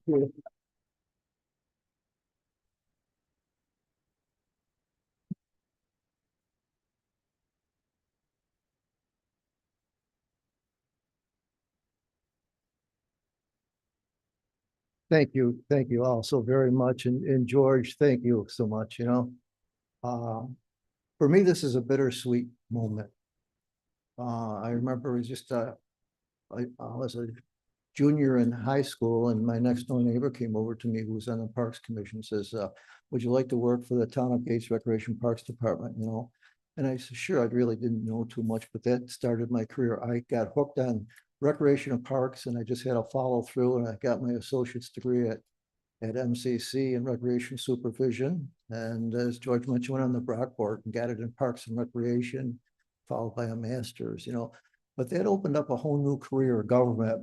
And I think that's the one thing I wanted to mention, that my 60 years, I never worked in the private sector. It was always in the public sector. I really enjoyed government, and the people I met along the way, you people this evening here, So I want to thank you for your kindness. You show me your leadership and everything. One thing, believe it or not, one thing you don't know about me, I don't like conflict. I mean, sometimes I'm a hard-headed German, but I really don't like conflict. And you'll probably never know, and I'm telling you something that I probably shouldn't be, but I'm going to, that the number of times that I left here and went to St. Jude's and prayed to hope that I made the right decisions and serve the public honorably. That's the main thing, to be ethically and morally, above everything else. That's what's got to show through. You're honest, you're ethical people, moral people, and a straight shooter.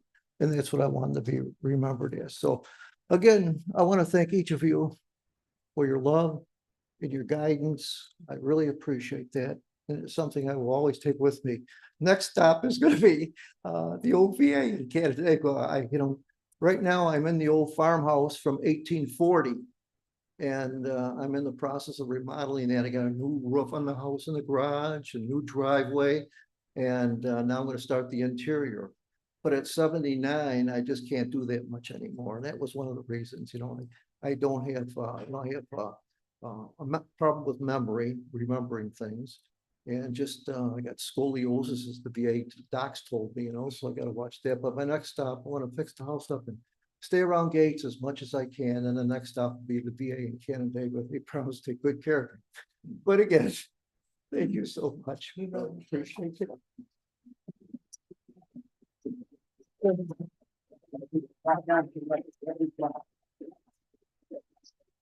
One final thing, you're all going to be in my prayers this Saturday at Mass at St. Jude's. Thank you so much. Thank you.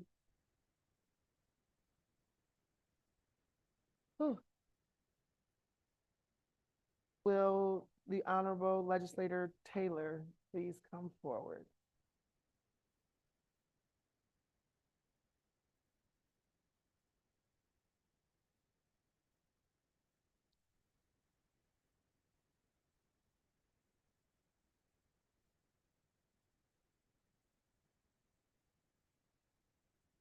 While in the legislature, she has served as the chair of Human Services and Agenda Charter Committees and as vice chair of the Intergovernmental Relations, Transportation, Agenda Charter, Human Services, Planning, and Economic Development Committees. Prior to blessing this legislature with her service, Legislator Taylor served as the receiver of taxes for the town of Greece from 1985 to 2013.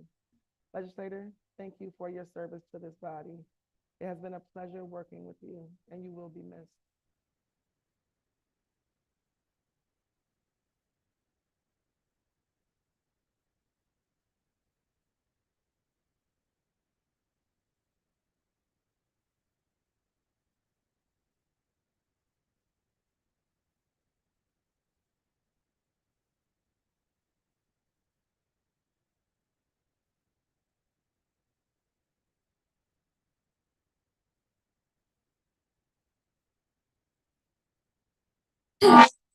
Whoa.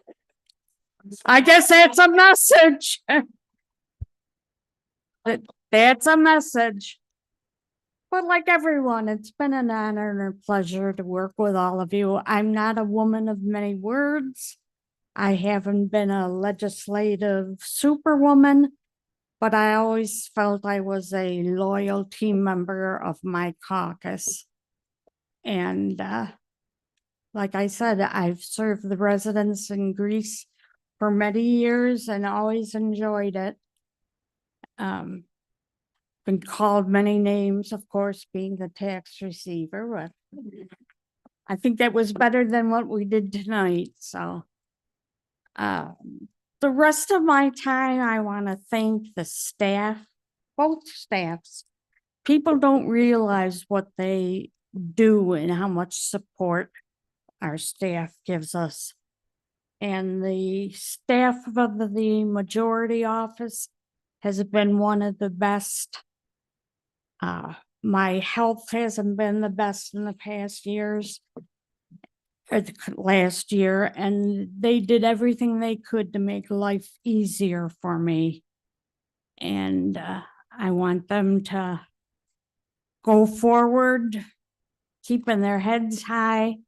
I especially want to recognize Riley, our chief of staff, Aaron, who is my LA, and you've got one of the best clerks here you could have, so I hope you keep them for a while. Like I said, nobody knows what these, I call them the kids. Nobody understands what the kids do for a little compensation. So I thank them. And I would be remiss not to thank Legislator Jackie Smith and Legislator Kirk Morris. They've been driving Miss Daisy around the past year because I can't drive at night. So they get me every month. So I want to thank everybody.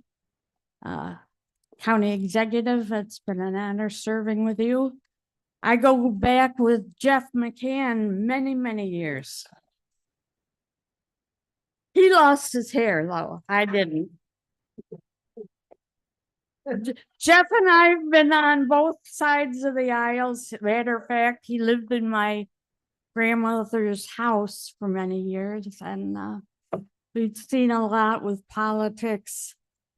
I hope things start getting better because I'm disappointed in things like I saw tonight, and I just hope people come around and start teaching or treating each other with respect and working together. So I thank everyone. President Lamar, thank you. This past year has been interesting with you and the things that have gone on. So I thank you. And everybody have a good holiday.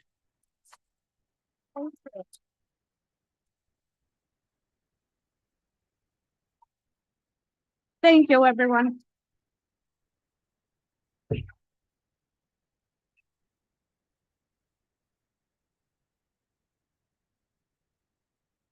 Will Vice President Donna Canty please come forward? Vice President Delahanty was elected to serve the legislature since 2014, representing the 11th district.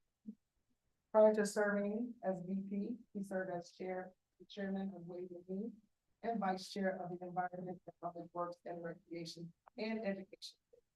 He has also served on several other teams. On top of his service to the legislature, Vice President Delahanty is a project manager for the town of Perry. Sean has also served in several important roles within Monroe County administration and the New York State Assembly. Vice President Delahanty, it has been an honor and a pleasure to work alongside you. Thank you for your service. Thank you, Madam President. Wow. I promise I'll keep it short tonight. I was told it has to be under 30 minutes, so I promise to do that. No, I'm truly humbled to be here tonight. And I gotta say, it's a really interesting night for me tonight, because not only is this the end of my tenure in the legislature, but honestly, it's the end of my tenure working for the county. Some of you may or may not know, I've been with the county for almost 20 years.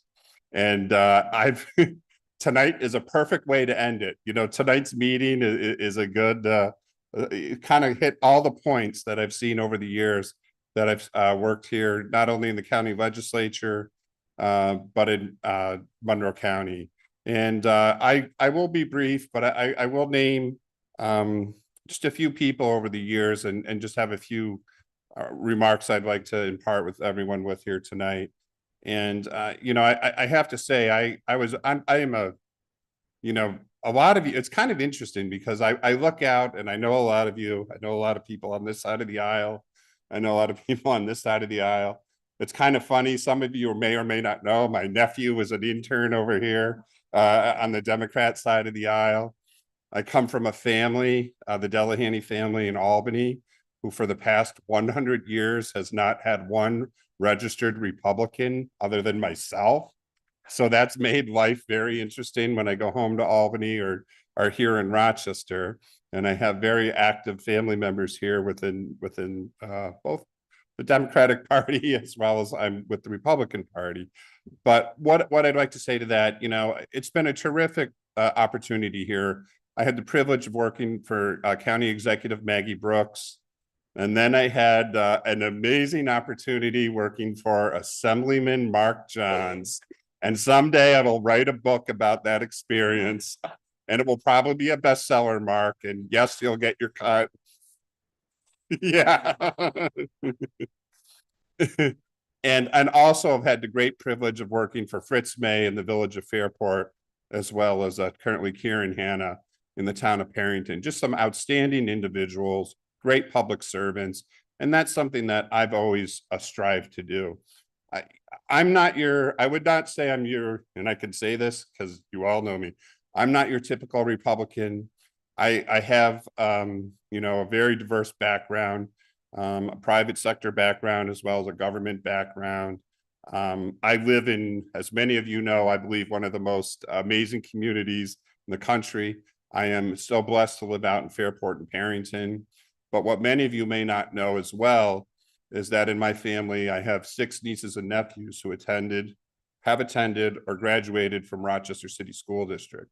So I spent quite a bit of time here in the city of Rochester as well.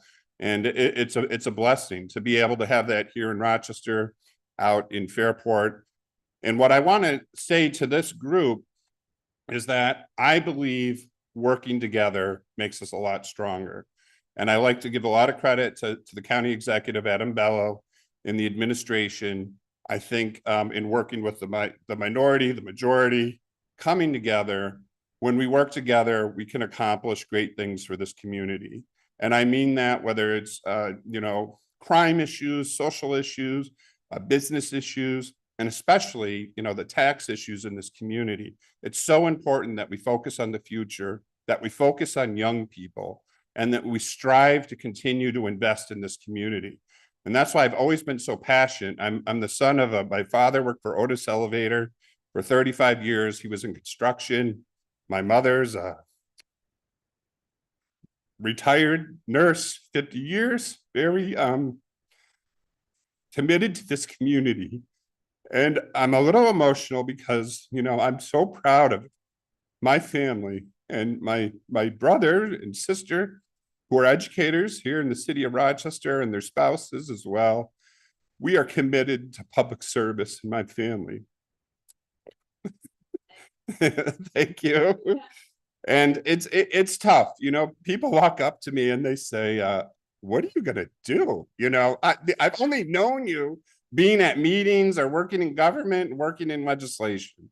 Well, I will tell you, I am very blessed to have not only a strong family, but terrific friends and a great community behind me.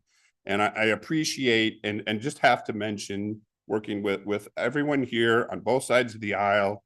And I have to tell you, and it's just because they're coming out, but the staff that I've had with Riley O'Brien, you know, Aaron Loftus, you know, Alexander Palmer, Jack Merritt, I got to name everyone, Dave Grant. Dave Grant is just phenomenal, just a terrific individual, day in, day out, just does a terrific job here.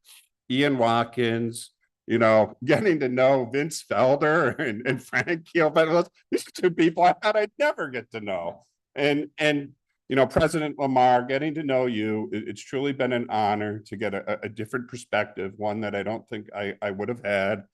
And of course, I have to mention my fellow legislator, John Baines from Fairport. As many of you may know, John is a longtime teacher, friend, and you know, member of has taught members of my family. And he's highly regarded in our community and means a great deal, not only to me, but to others. And, you know, I've spoken to him and, you know, and this is just the way I see it. The community I'm in, the person that's going to be taking my place, she's outstanding. She's terrific. She's going to hit the ground running in here and do a terrific job.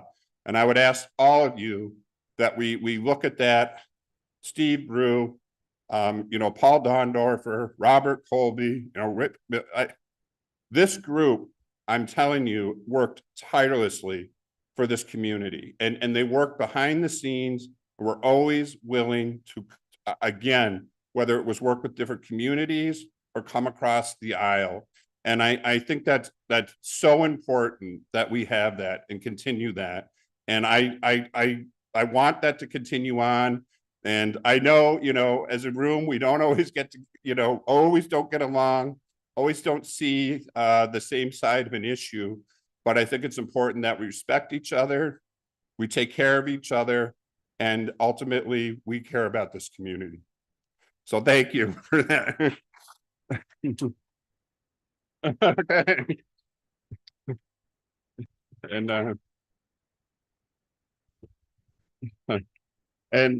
And that being said, it's my honor and privilege to introduce President Sabrina Lamar.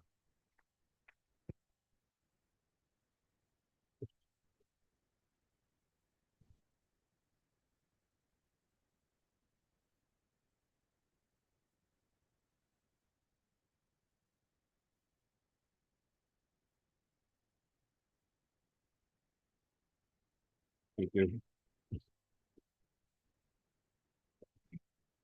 President Lamar has served as president of this body since January of 2022, serving as the first African-American woman to hold the title in Monroe County history.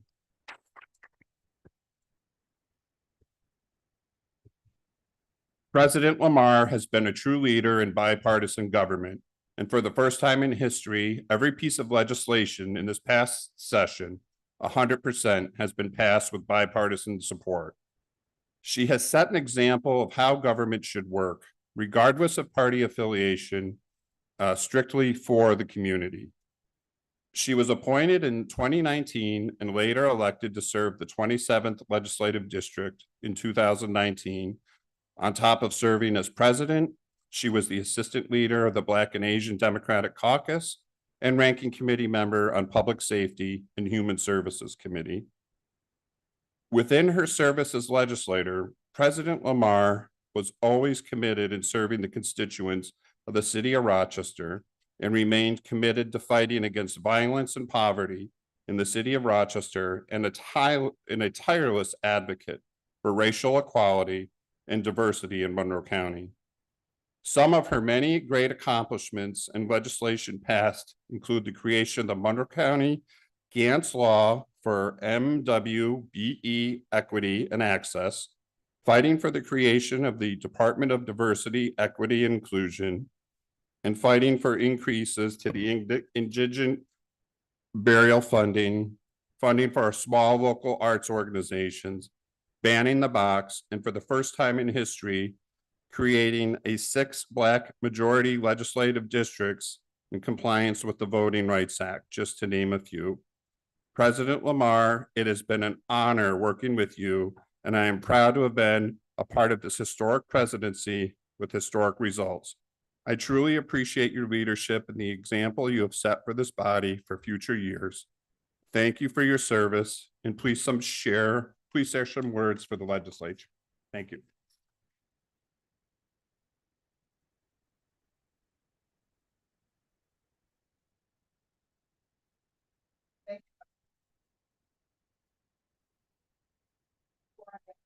For this last time as president of this esteemed body, I want to say a few words about lessons I learned and hopefully provide some advice for some of you proceeding to the Pay attention when you're not treated the same. Pay attention when you don't get the invite. Pay attention when you don't get the Pay attention when you don't get Pay attention when the room goes back. Pay attention when people don't. Pay attention when people don't show up for you. Pay attention to the distance.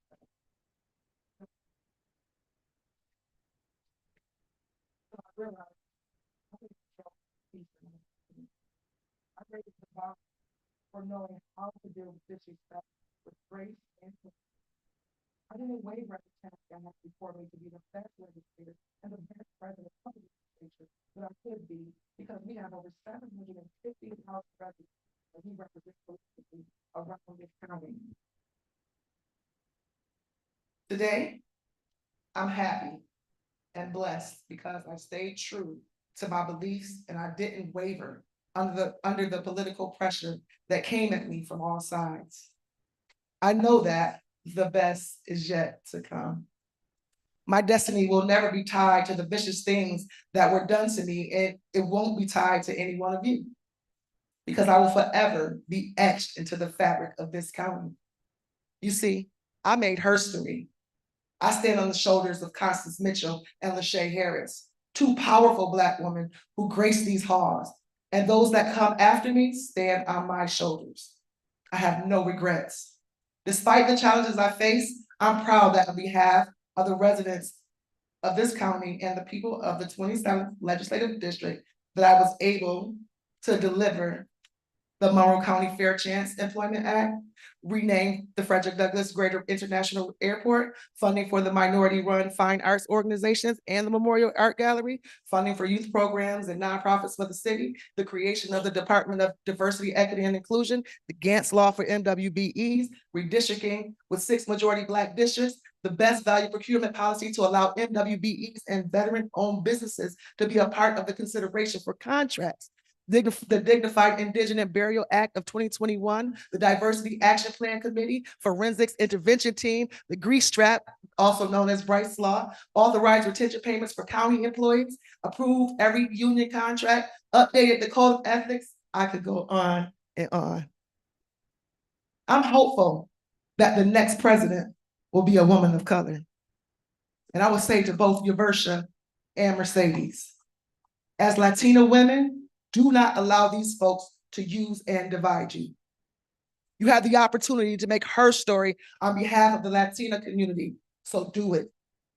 I would also like to thank my amazing team, Vince, Ariana, she's not here anymore, Brittany, Frank, Dave, Ian, Riley, Alex, Jack, Reese, Vice President Delahanty, Majority Leader Brew, and the entire leadership team.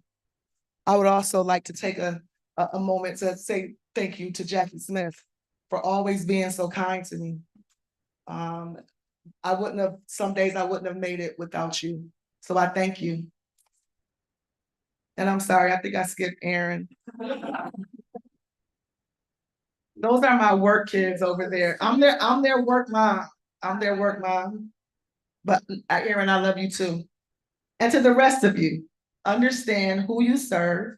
Never lose sight of the people and as you legislate on their behalf. And I bid you farewell, and may God continue to shine his blessings upon the county of Monroe. Thank you.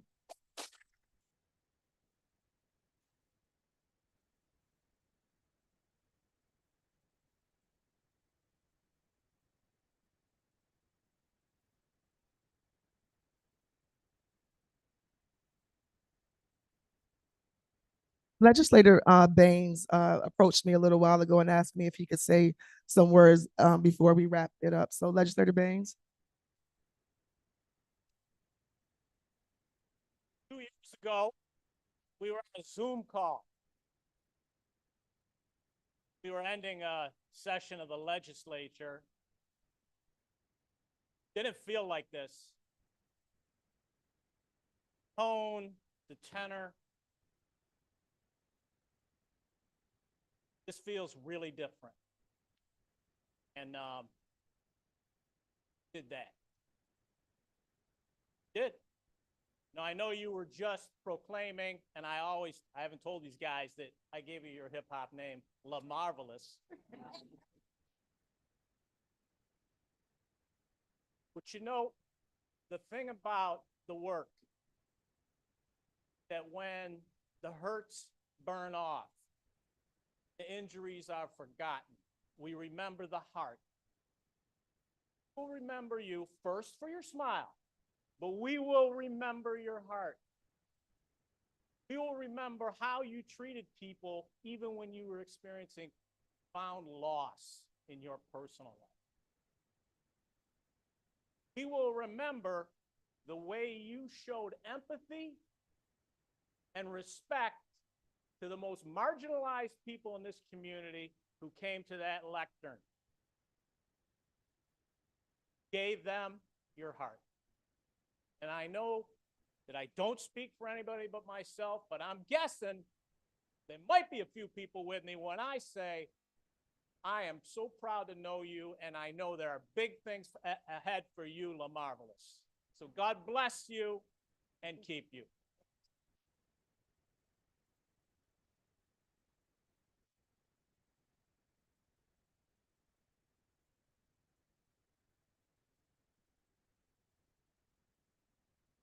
Excuse me. Thank you, Madam President. Before I formally adjourn, I'd like to wish a very Merry Christmas, Happy Holidays, and a Happy New Year to everybody in this room. It's just been a marvelous way to go out to the end of the year. That being said, this legislative session stands adjourned. Sine die.